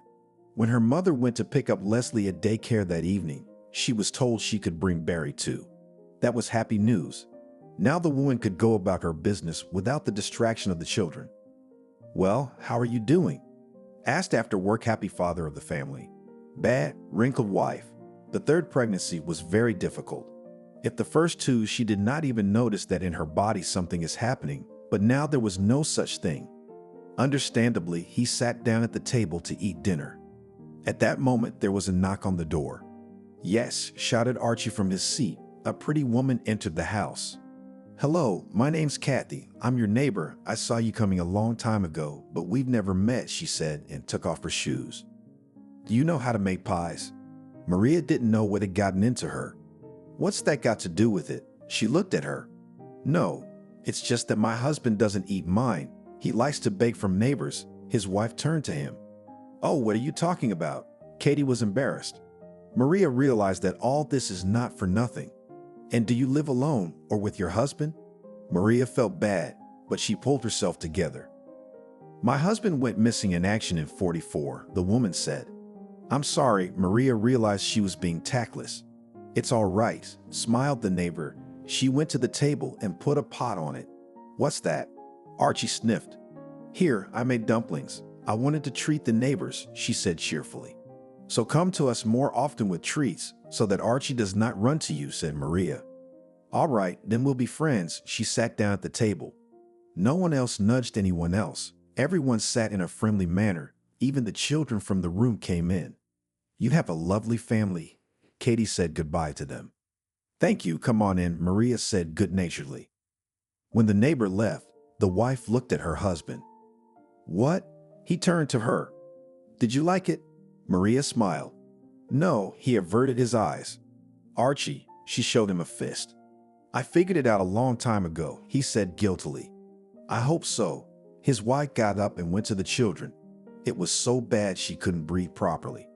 A month later, it all started. "Archie," Maria screamed. The man rushed to her. "What to do? We need to go to the hospital, but how?" Then the man ran to Katie. She said she would help. They entered the house, took Maria under the arms, and led. Every step was difficult. "Why didn't you say something before?" Archie was breathing hard. "When I dragged you to the field, it was all right," she said, gritting her teeth and enduring the pain. At this point, Kathy looked at Archie. She didn't know their story, so she was very surprised. "I'll tell you later." He realized what his neighbor was thinking right now. Good, she was having a hard time too. But lo and behold, the building where they were going showed up, and in that moment, it was as if the strength had been added. Maria was put on a stretcher and carried away. "And you, Daddy, come back tomorrow." The woman in the white coat closed the door in front of the man. Okay, he said, and he and Katie walked back home. So what was the story? She couldn't wait to find out, and Archie told her straight out about meeting Maria. "That's how it was," he said. "After that, you should carry her in your arms." Katie was amazed. "I am," Archie said. This time, the family had a girl again named Angelica. The mother was happy. There would be helpers in the house. But Archie was a little gloomy. He wanted a son. "But nothing, if it works out, you'll have a son," Maria reassured him. Time passed, the children grew up, and Angelica went to kindergarten. Leslie went to school, and Maria wanted to go to work. When she finally got a job, she was like a chain. She got a job at the same factory as her husband, only not in the shop, but in the administration itself. If she was told to do something, she quickly grabbed the job, and after a while it was already done. "Well, Maria, you're a valuable person," praised Maddie, who was here with her. "Just stayed home a long time, did nothing, missed you." She was telling the truth. "What do you mean you haven't done anything? What about the kids? What about the house?" "It's all routine," Maria smiled. "I see. And with your husband, how is it with you?" Maddie sat down next to her. "And why do you ask?" Maria tensed. Just, you don't think anything. She immediately perked up. It's fine, she answered her question. Good, Maddie went to her seat. Then she said that there were more things to do and left the office. Maria sat there thinking that Archie might have messed up here as well. She wondered who to ask, but she never came to any conclusion. And in the evening, she had to go to the garden, pick up the children, after that help Leslie with her studies, and cook dinner.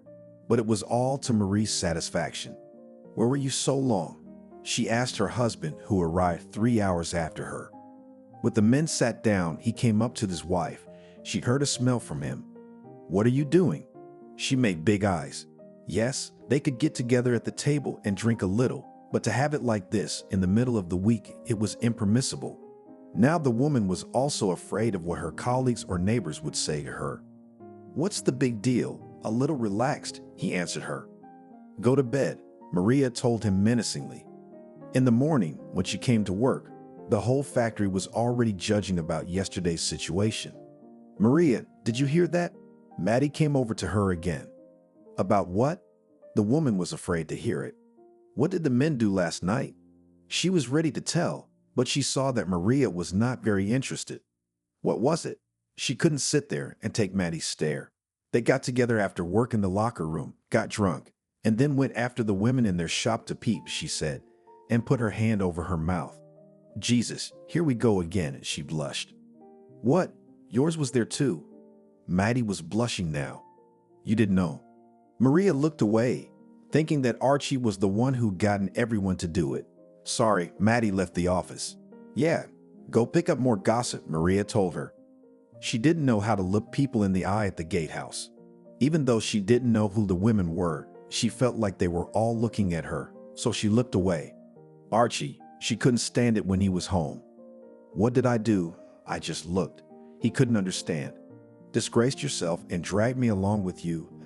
I can't look people in the eye now, she answered him. What did we see there? He started to eat what his wife gave him. And on the weekend, Maria went to her neighbor's house to distract herself and talk. How's it going? She'd set the table. Why did you come alone? I didn't want Archie to come, Maria admitted honestly. Are you in some kind of trouble? Katie guessed. Yeah, he's in trouble and has been for a long time, she shook her head. And what is it, if it's not a secret? The neighbor became curious. You see, he has some kind of mania. He likes to peep. Maria did not raise her eyes because she was ashamed. What's the big deal? Lots of people like to read letters and peek in windows, sat down across from her Katie. He only peeps on women, Maria admitted then. Well, that's not nice, she blushed. Why? Maria didn't understand her embarrassment. Yes, I just thought, sometimes from the bathhouse I go in one shirt, and if he looks uncomfortable as it is, she blushed even more. I told him, peep after me, even when I go to the bath. I leave the window not curtained. But no, he said, not interesting. She again stared at the table.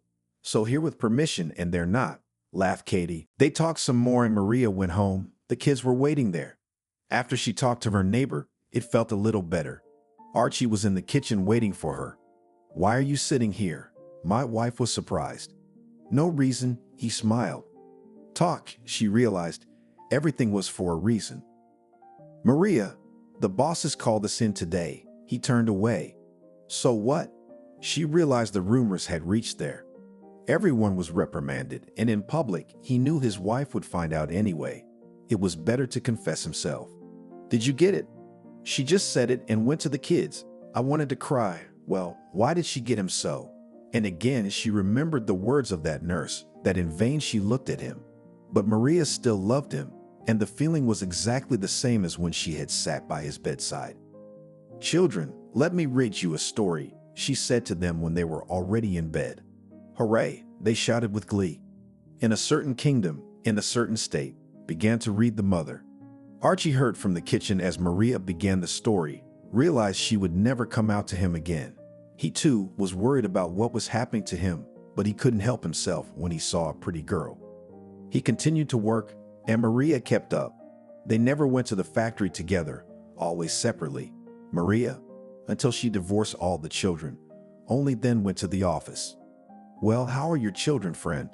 Maddie asked her, They had worked together for so many years that they knew everything about each other. Good, Leslie is helping the younger ones with their assignments, the woman said.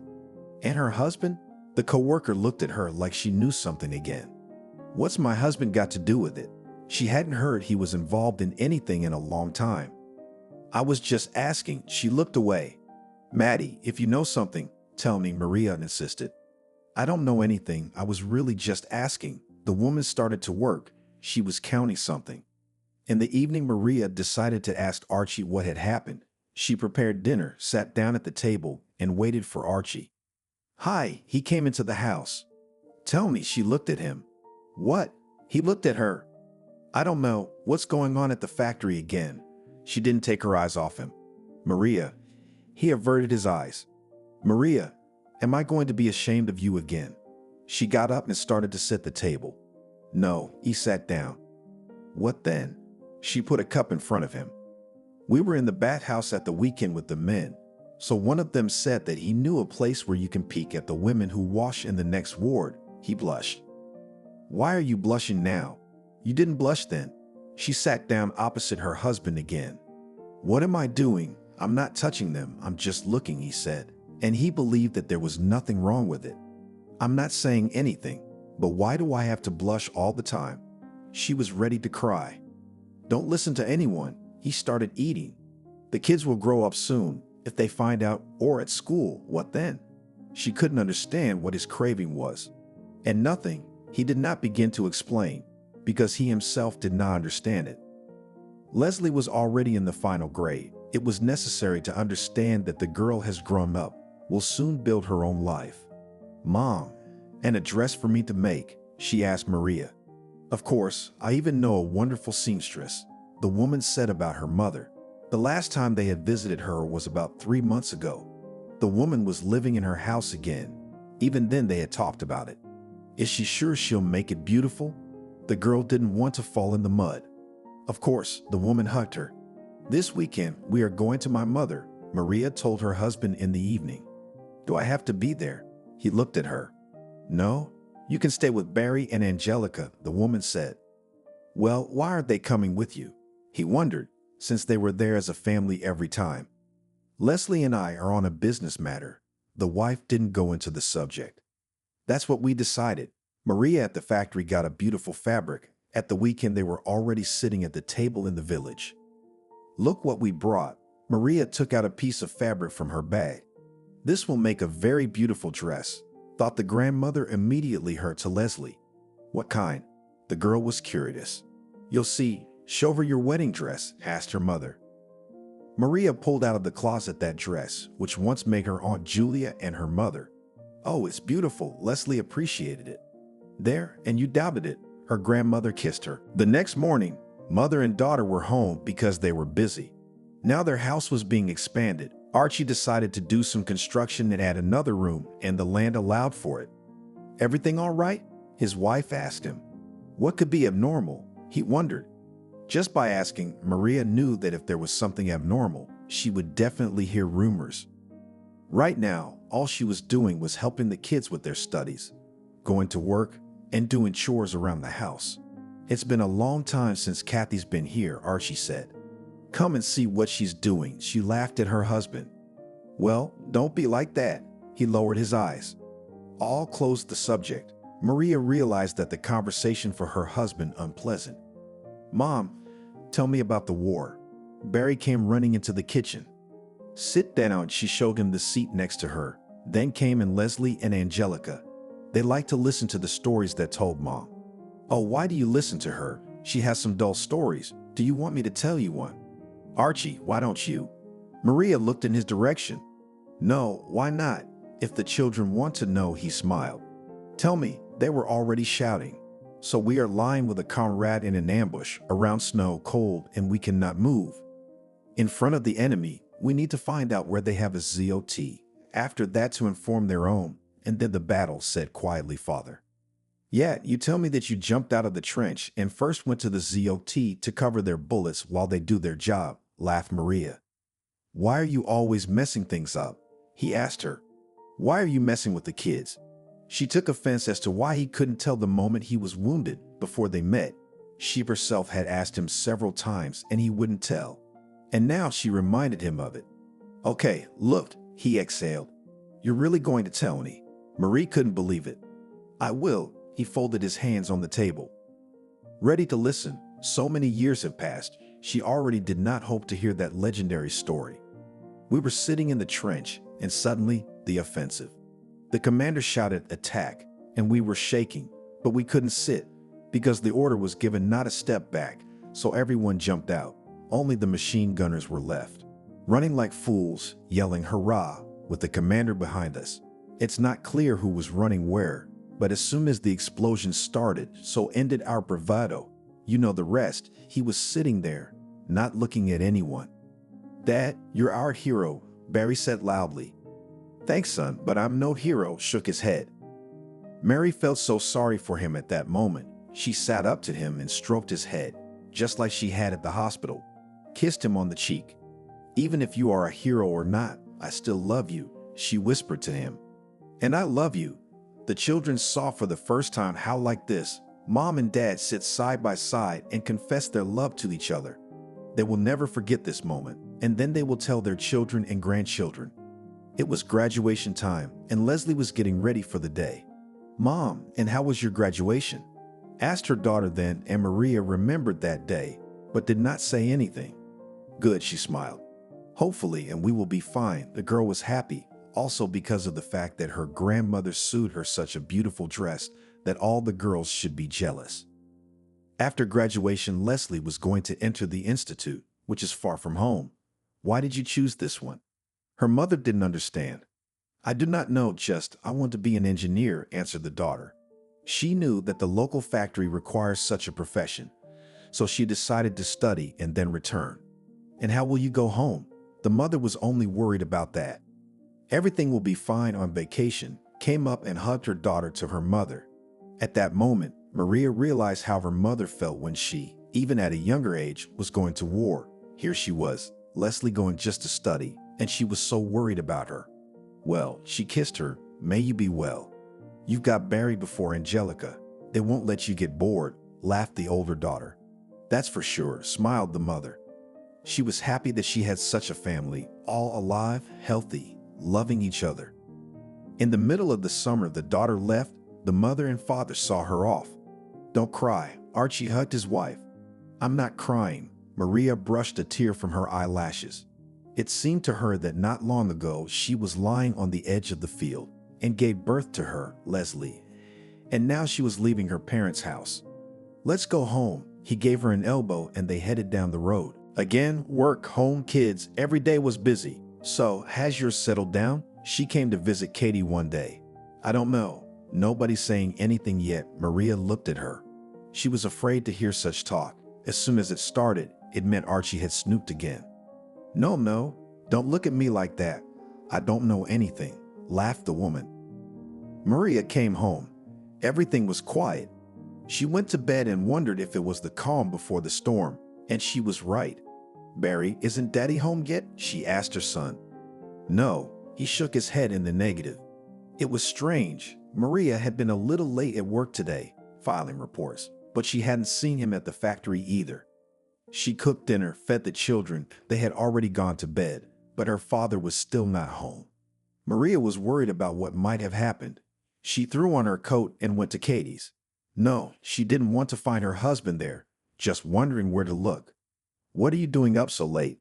Her neighbor greeted her. "Archie still hasn't come home yet," Maria said excitedly.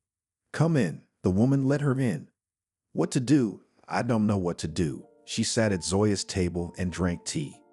"Maybe we should go to the factory. They like to get together with the men there?" "No, to go there, disgrace yourself. And what if they are now in someone's shed, and I'll come hello?" Did not agree with her guest. "That's right too." Katie didn't know how to help at all. "I think if something had happened, you would have been told about it long ago," she summarized. "Yes, thank you." Maria hurried home, in case her husband had already arrived, and now he had lost her. But when she crossed the threshold of the lady, she realized that no one was here. She sat down at the table, put her head on her hands. Different thoughts went into her head. Maria cried, tried several times to go to bed, because tomorrow morning she had to go to work, but she could not sleep. In the morning, Archie appeared, wearing a torn coat. "Where have you been?" His wife ran up to him. His odor was so pungent she couldn't even understand what it was. "I'm sorry, my dear." He sank down on the chair that stood there. "What for? Answer me. Where were you all night?" His wife pounded him on his back and shoulders. "Tomorrow you will find out for yourself." It was obvious that he felt bad. Maria realized that both she and her husband had to get ready for work. She went out into the yard, threw a couple of logs into the sauna stove to warm up the water a little, and then sent her husband there. He did not say anything, went quietly, washed himself, but that strange odor still did not go away. After that, his wife gave him new clothes. Then Maria woke up the children, sent them to school, and went to work, where her husband had already gone. "Maria, you are called to the assembly hall," ran an excited Mighty. "Do you know what happened?" The woman wanted to be a little prepared for what was coming. "No, I was just asked to call you." Her eyes were running. "Don't you have to be there?" Maria realized that her colleague knew something, but didn't want to talk. "I'll come back later," she said. Maria walked on wobbly legs to the place where she was called. She sat down in a chair. There were already a lot of factory workers here. The boss came on stage, greeted everyone. "And now I will ask to come out those for whom we are gathered here." Maria saw that a policeman was sitting near the stage. Everything trembled inside. 3 men came through the door, Archie among them. All of them walked with droopy heads. The man in uniform stood up. These fellows had had too much to drink this night and were disorderly in the streets, he began to say. What were they doing? A question came from the audience. They were looking into the windows of the first floors, loudly discussing what they saw, and then singing songs, explained the representative of the law. And then, everyone was interested. The patrol car took everyone to the sobering up center. As soon as he said these words, the hall was filled with gasps. "Well, why are you silent? Comrades, are not you ashamed to look in the eyes of your colleagues?" He turned to the 3 men who stood in front of everyone. Ashamed, Archie looked furtively into the hall. He looked for his wife with his eyes. "Why are you silent then?" The policeman did not stop talking. "We apologize and promise not to do it again," one of them said. "All this is good, but you get a strict reprimand. One more such incident, and you will no longer work at this company," took the word of the chief. The trio stood with their heads down. They had nothing to say. "I also know that the wife of one of you is present here. Please stand up," the policeman asked again. Maria's cheeks flamed. She couldn't get off the seat. She was so uncomfortable with the whole thing. "Well, where are you?" His eyes ran around the hall, looking for a woman. "It's me, hello." Maria finally stood up. "And how are you not ashamed? Your husband does such things. I was told that this is not his first prank. How do you put up with all this?" He began to reprimand her like a little girl. "I'm sorry, I didn't know. I was at work." She looked down at the floor. "If this happens again, measures will be taken," the policeman said sternly. "I understand you." She was ready to fall under the ground, just not to listen to all this now. Maria went to her office. The workers who passed by whispered something behind her back, but now it didn't matter. "So, how did it go?" Maddie was sitting in her seat. "Did they talk to you?" Maria asked her. She guessed how the policeman knew about his wife. "No," she made big eyes. "Good." Maria left the office. She was disgusted to be here. Now the feeling of shame was so strong that she just wanted to write a statement and not to appear here ever again. In the evening she came home. Her husband was already there. "I'm sorry," he was sitting at the table. "What are you talking about? You swear to me every time, but you repeat nonsense. And every time it brings more shame." She began to shout. "I don't know why this is happening," he shrugged. "How old are you? Think about it. You went through the war, you have medals, and you do this." She sank down beside him without strength. "Honey, I promise." He sat like that. He didn't move. "I don't care about your promises if you can't keep them. Think of your children, what they think of you." She spoke almost in a whisper. I understood. Archie didn't know what else to say to his wife. Mary came home from school once again. "Mom, I've got something serious to talk to you about." He stood in front of her. "Okay, talk." She looked at her son. He was as handsome as his father.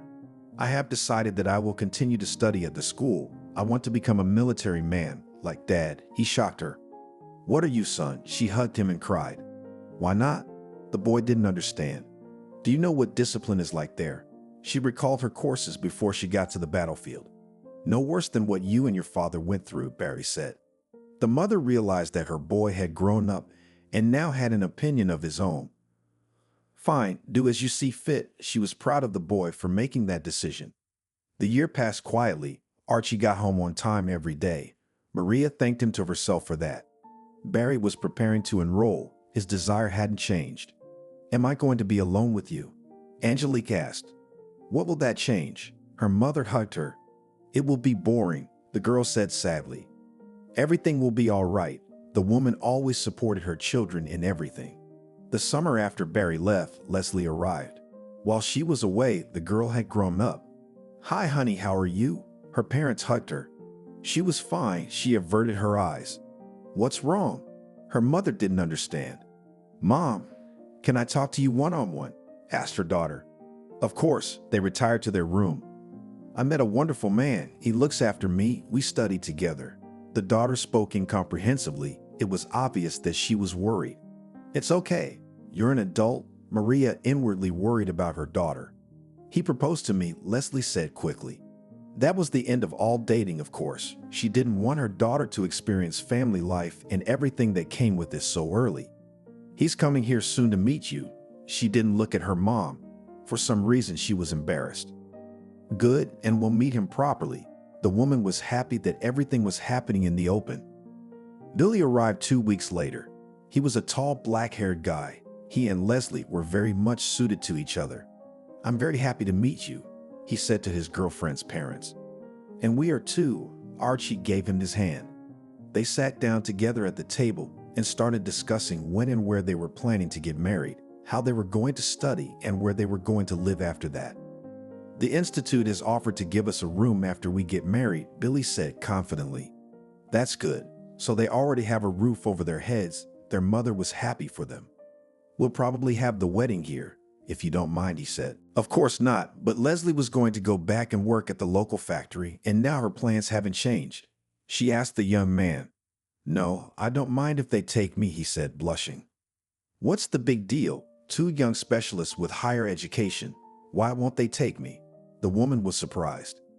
Archie, what a good man our daughter got, she said to her husband in the evening. Yeah, he was looking out the window. What, he saw young girls? Maria realized. Sorry, he pulled the curtain. You need to heal. That wound has messed up your brain. She went over to him. No matter what her husband did, Maria couldn't blame him. She loved him so much she could forgive any offense. She realized that soon they would probably be grandparents, but that was only good news. Barry was writing letters saying he was doing well. Leslie and Billy were getting ready to get married. Angelica was in school. Everyone seemed to be doing well. Archie hadn't done anything like that since the sobering up incident. Now he liked to sit by the window and look out at the street. You know what I think? Maria sat down with him the other day. What? He turned to her. Billy and Leslie will get married, go away to study, and when they finish the institute and get a job at the factory, we'll get them this house. She put her head on her husband's shoulder. He did not understand. He looked at his wife with surprised eyes. Angelica will finish school by that time. She will enter. She will leave us. What are we going to do here? The woman spoke and looked at the wall. Where will we go? Archie still didn't understand her. We'll go back to the village. You know, it's nice there now, Maria said. I don't know. We'll live to see it. He turned back to the window. His wife got up and went to see what her daughter was doing. Maria was home that day. It was a day off. Billy and Leslie had gone to pick out rings. Angelica was in her room. There was a knock on the door. The woman got up, opened the door. It was the letter carrier. Maria tensed. One doesn't just knock on doors. One just drops it in the mailbox. An urgent telegram for you. He put a sheet in the woman's hands. She read it immediately. Her legs felt weak. Thank you, she said, and closed the door. Maria then walked to a chair and sat down. What happened? Her husband came through the door. He met the mailman. As if someone had hurt me, she handed her husband a paper that said her mother was dying. Let's go, Archie said confidently. That same day, the whole family, including Volodya, arrived in the village. Mom, Maria came home. It's over. The woman barely spoke. What are you saying? Cried the daughter. Sorry, the woman also cried. Grandma, Leslie and Angelica hugged her. Ah, she didn't say anything, just looked at Billy. This is my fiancé, but it looks like the wedding won't be for a while yet. Leslie couldn't hold back her tears. I've been waiting for you, the woman said. Where's your medicine? Maria asked. Over there, pointed her mother to the nightstand. Maria went over and looked. There was nothing there that could help with her illness. Mommy, she sat down directly on the floor by the bed where the woman was lying. Let's go to the hospital. No, she shook her head. I want to die at home. They spent 3 long days here. The woman was dying in agony. She was screaming so much it made everyone uncomfortable. Finally, she called out to her daughter. What is it, Mommy? Maria took her hand. I love her, was all she said, and closed her eyes. Archie, Maria wailed like a wounded animal. Calm down, he came over and picked her up off the floor and held her to him. It's my fault, she snuggled into his chest. What are you blaming yourself for? He couldn't understand. Didn't go to her as often as I should have, the woman shouted. Mommy, calm down. Leslie and Angelica were inconsolable too. They were standing now, embraced by the whole family. Only Barry was missing. But he couldn't even make it to his grandmother's funeral.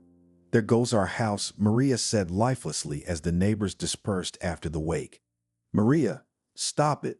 You couldn't see your wife like that, Archie. Why, as soon as I mentioned it, she died suddenly. She knew her daughter wanted to move here. She raised her eyes red with tears to him. It's okay. Mom loved you and never blamed you for anything.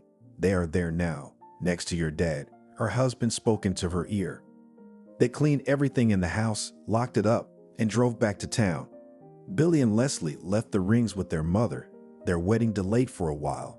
Their parents had suggested a winter wedding, but their daughter only wanted it in the summer. They decided that they'd come back in a year, and then they'd get married. Mom, do you remember the dress in which you got married? Leslie asked her. Of course, how could she forget it? Can I wear it too? The girl hoped for a positive answer. Yes, here we'll go to the village. I'll take it. I'll make a new insertion, said the mother. Okay, they hugged. In a week, the couple was going to leave again to study. Now they would see each other only in the new year. Maria was bored. Now all her love was directed only to her youngest daughter. She was in and out of work. She had no interest there. She never spoke to Maddie after that moment. She made some movements towards Mary, but the woman did not react in any way. They only talked about work stuff. The story with the sobering up station was talked about until others failed and got caught in another situation. Then Archie and Maria were forgotten. They began to discuss others. The year went by without a hitch, and then Barry arrived for the vacations. His mother and father were so happy about the surprise. We thought you'd come later, Maria said. I just got here, he hugged his parents. Studying at the military school was not in vain. The son became more responsible. He had grown up. He had become so mature. Maria cried. Finally, they waited for Billy and Leslie. Her mother, as promised, had prepared her dress. The rings were already there. It was only necessary to decide on the place. It was decided to celebrate in a restaurant. Isn't it expensive? Billy asked then. Nothing would be a pity for my daughter, the future father-in-law answered him. Good, agreed the young man. Several people from the village were invited to the wedding. Billy and Leslie's girlfriends and friends. Maria invited Kathy, and Archie invited his few friends. It was fun. The young ones, so beautiful, sat at the head of the table. Mom and Dad congratulated. It was a shame Grandma had not lived to see this moment. Thank you. After the feast, the young parents thanked. What are you talking about? Maria hugged them. Now, Billy and Leslie were husband and wife. They spent a few more days at the girls' parents and went to build their life together. Barry departed as well. It was sad, but the kids were grown and they needed to be let go. Angelica, are you ready for your prom night? Her mother asked her as the years of her high school years passed. Sure enough, Angelica had become a beauty. Her parents were proud of their daughter. Billy and Leslie were to come. They said for good, but Barry was unknown. A young man after graduating from the Suvorov school was preparing to go on. Angelica was irresistible. Her father and mother bought her a dress in which the girl shone. About the same one my grandmother once sewed for me, entered Leslie's house. Her daughter, her mother began to hug her. She hadn't seen her since last summer. The guys were in their senior year, studying for exams, practicing and writing their diplomas. And I'm glad to see you too. Leslie stood in the aisle, not letting her husband pass. How are you? Their father looked at them expectantly. Do you want to ask about the diplomas? Smiled her daughter. What about what? They waited with their mother. At that moment, Leslie let Billy into the house. In his hands were 2 crusts and a bottle of champagne. Hurrah! Threw her hands up in the air at her mother.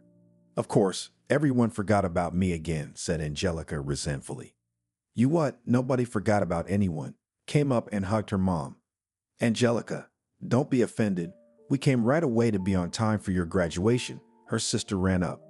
Thank you, she said. Everyone was preparing for the important event in the life of the youngest daughter and sister. There was no room for unnecessary talk. Well, it's time. The father was worried, as if he had never been to the graduation of his children. Let's go. They all left the house. The big family came to the school, where everyone had already gathered. Angelica went straight to her classmates. She's all grown up now, Archie said. He was so happy that his children were doing well in life. They stood around a little longer, realized they were no longer needed, and went home. Well, what about you? They sat at the festive table and hoped that today's graduate would come home. Let's go to the factory to settle, answered Leslie's parents. It's good, young minds are now at a premium, rejoiced her mother, that they did not change their choice. Are you sure you want to be an engineer? Archie asked. Why do you ask? Do you doubt that I can do it? Was surprised Leslie. Of course not. I just wanted you as a mother to sit behind a desk in the office. Maybe you'd be more useful there. He smiled. Look, Dad, I've been coming to this for so many years that I have to listen to this now. My daughter seemed offended. Archie looked out the window. Something interested him. Again, Maria sighed. Don't swear, Leslie asked her. Billy and Leslie did as they pleased. They took their diplomas, and together they went to apply for jobs. Just as Archie had said, they were easily accepted there. You can stay here, their mother told them, when the young ones said they had been assigned a dormitory. What about you? Leslie wondered, as her father had wondered. We have a little time left before retirement. We will work until we go to the village, the woman said. When you go, then we will move, said the daughter with confidence. Good, agreed the parents.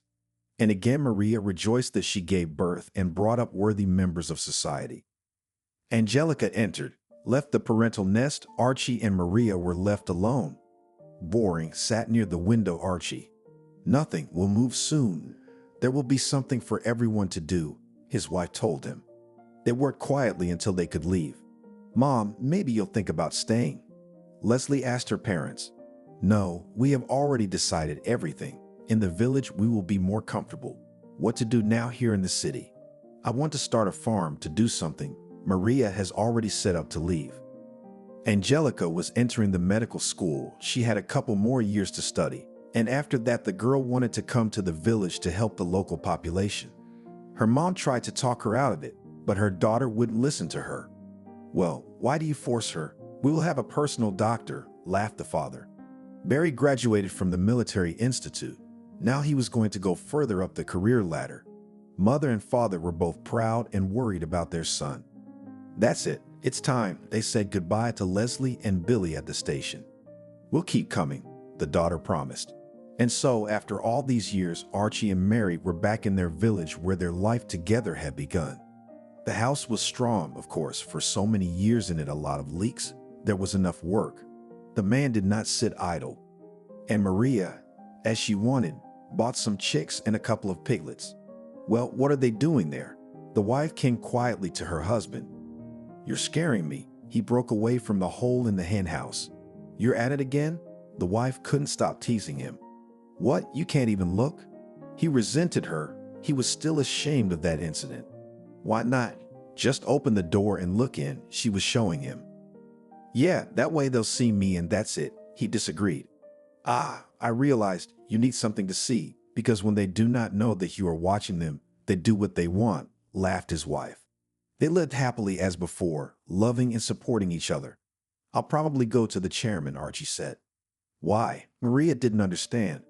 I'll ask for a job, he said. Can't you stay at home? She flung her arms around her. Bored, Archie said.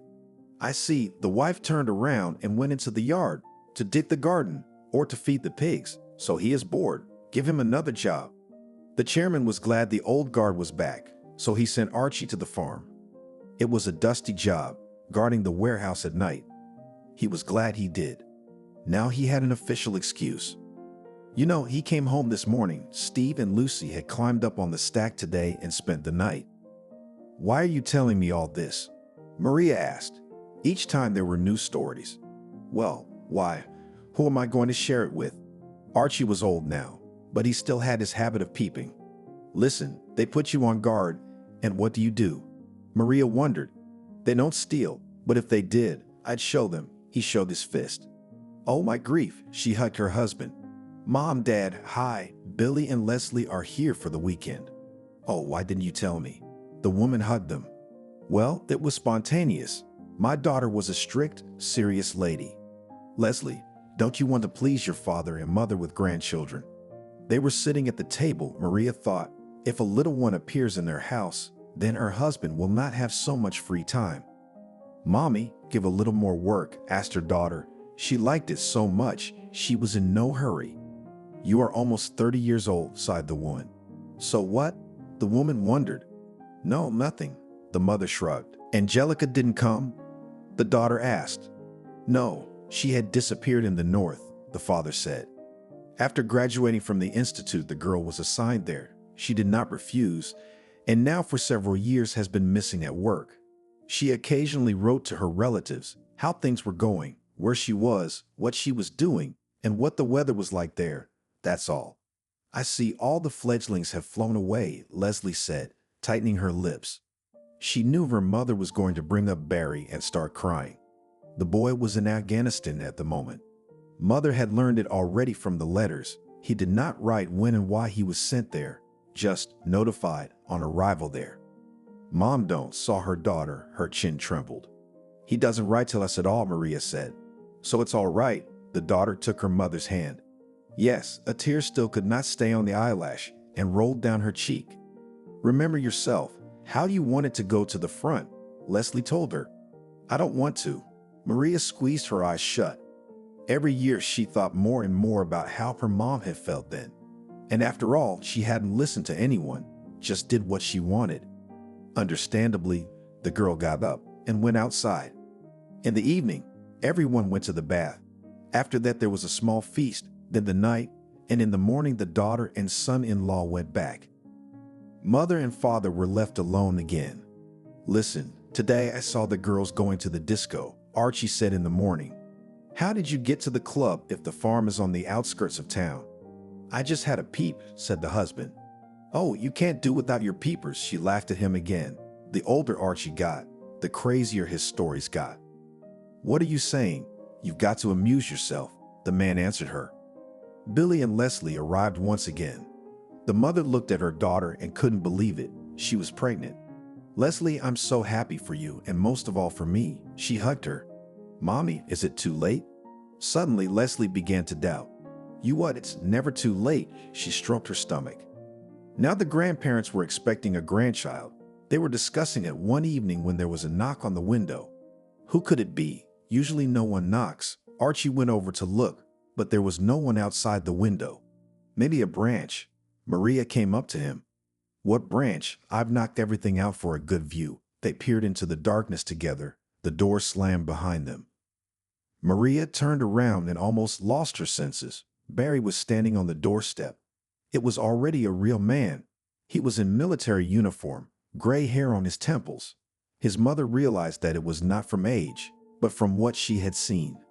Barry, she rushed over to him. Son, he's back. Hello. His father came up to him. It's been a long time since I've been here. Barry looked around. Sit down, you must be hungry. His mother pulled a chair over to him. Thank you. He sat down heavily. So tell me, what's up? The father looked at his son and couldn't believe that they were so old, if their child was so mature. Everything's fine, we're serving, just smiled at him. Wife, kids? Archie didn't know what else to ask. Yes, nodded Barry. How so? His mother almost dropped the label from his hands. I didn't write because she asked me to, said the son. Why aren't they with you? The woman got worried. They'll come tomorrow, he promised. Oh, so much good news lately. If only Angelica would come, we could die. She set the table and everyone sat down. Barry talked about his life. What was going on? His parents hadn't seen him in 6 years. Godson, I'm so glad. She stroked his cheek. In the morning, a pretty brunette came into the house, and with her a boy who was about 5 years old. Hi, my name is Baba Maria. She sat down in front of him. Harry, he smiled. Grandson, she pressed him against her. This is Speda. The son introduced his wife. Here is a spy, married for so many years, has a son, and hid everything. His father wagged his finger at him. The guests stayed with the old men for a while and went to their garrison. Barry promised that if possible they would come and bring their grandson. Archie continued to keep watch over the farm, though Maria was already thinking that the chairman, in order not to offend him, had invented the job on purpose. He saw today how the boys seduce young girls, scat them. Archie told me again. Listen, I've got news for you. I had a telegram in my hand. Yes, Archie said. Leslie has a daughter. Granny smiled from ear to ear. That's a joy. Grandpa clapped his hands. Now they were expecting them to come to them soon. What did you see there again? Maria asked him. Cydia. He showed her his index finger. Young girls were walking along the road, and he liked to look at them. Oh, what a shame. They wore short skirts and bright makeup. Look, what Asatsa is coming. He nodded in the direction. That's right, Asatsa, said Maria. Old, it's Angelica. Her hands trembled. Just don't die. He remembered what she'd said when Barry was here. Angelica walked into the house. She looked fashionable, which her parents didn't like. Mommy, Daddy, she stood in the doorway. You're my sunshine. Her mom hugged her, and then she started to ask what was going on in her life and told her about her brother and sister. I'm doing well. I'm getting married. Angelica smiled. There? The father guessed. Yes, confirmed the daughter. Well, we are not destined to come, sighed the mother. Don't worry, we'll come here next summer. Angelica touched her belly. And you? Mom clutched her face. She was so happy about every news. Yeah, they helped again. Angelica said she would spend a few weeks here and then she needed to go back. Her mother was so happy to hear that news. Maybe you'll catch Leslie too, Mother speculated. As it happened, Billy and Leslie arrived while her sister was still here. Hi, she greeted them. It couldn't be how many years, how many winters, the siblings hugged. Grandma was seeing her granddaughter for the first time. There was so much joy in everyone's eyes. But after heated conversations and sit-downs, everyone left. The house became quiet again. Don't be sad. We'll all get together again soon, Archie told his wife. 2 families, Leslie and Barry and their children, came for New Year's Eve, and in the summer, as Angelica had promised, her husband and baby came with her. I thought we'd all get together, she said. Wait, they will definitely come, because we will play your wedding. Maria planned everything herself. Oh, she looked at her husband. Nothing, but you will feel what a village wedding is. Maria was happy. And so, finally, all the children and grandchildren were gathered. They put the tables in the fence, invited guests, harmonica player. The holiday was a success. Well, thank you, parents, pleased. In the morning, thanked them daughter together with her husband. You're welcome, hugged their mother. And everyone left again. Maria liked to sit by the stove. There she read, took, and did other things. Archie all sat by the window. Do you think they will come or not? Victory Day was approaching. Archie waited for his children and grandchildren to come and congratulate them. They must be busy, Maria sighed. Don't sigh, everything's fine. He watched a couple arguing outside the window. The village was growing. A new church had been built here in place of the old ruined one. Now Maria had an occupation. She went there on weekends and other holidays. Archie peeked at what the bishop was doing when no one could see him and told his wife. Don't tell me that, I won't believe it, she baptized. There was a bar in the center, near the club, where the local store used to be. Archie liked to go there. What are you doing there? His wife asked him. Look, it's interesting, he'd say. Oh, Archie, They'll knock you on the head and you'll find out his wife warned him. Who dare? He put his finger up.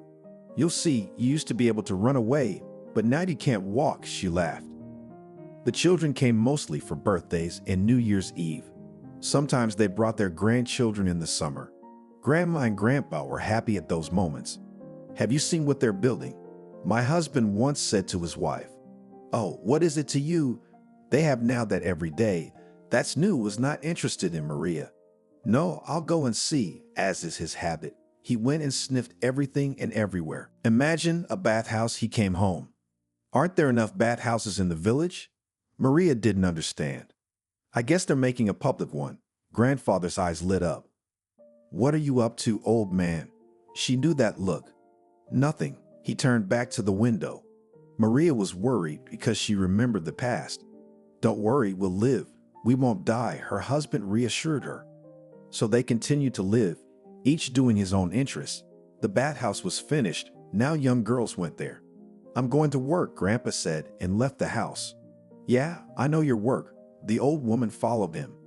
She saw him look around and then turn into the alley where the bathhouse was. She saw him there peeking, grinning, and rubbing his hands together. The next day, she decided to go there herself. She saw her husband asleep, got dressed, and left the house. Hello, she saw some local girls in the locker room. Good evening. They were surprised to see an old lady. Listen, my geezer is following you.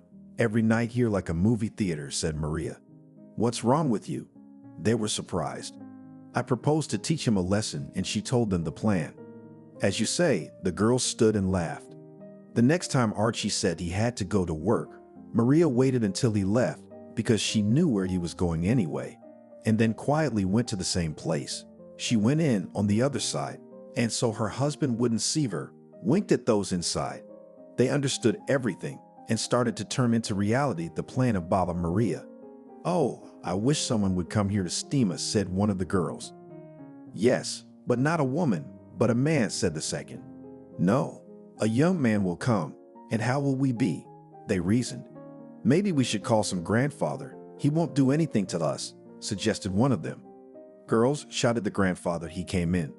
Who is it? They squealed. I've come to steam you. Archie never dreamed of such a thing. Take off your clothes and come in, they told him. Archie was over the moon. Now he didn't have to peek in a hole. He could see everything with his own eyes and up close. Only he took off everything as the girls ran out and whipped him with brooms. The grandfather rushed through the door as he was, and they chased him, but he had no time to turn back and ran straight through the bushes to the river. And those bushes were not ordinary bushes, but nettles. The grass was burning. He fell down so that no one could see him, but the girls were whipping him. That's enough. That's enough. Maria came up. Well, have you realized how to watch others? Now the whole village has seen you, she said to her husband. Maria, why are you like this? He almost cried. And how could I stop you from this habit? She threw things at him. Archie stayed at home for a few days. He kept his nose to the street. One day he went out for bread and saw a neighbor coming. Oh, Archie, we saw how you ran away from the girls. The whole village was laughing, how they were brooming you, he said to him. There was no need to peep. He realized that he was speaking his wife's words. At the holidays came the children. Maria took and told them about the strangeness of his father and how she taught him a lesson. The daughter laughed for a long time.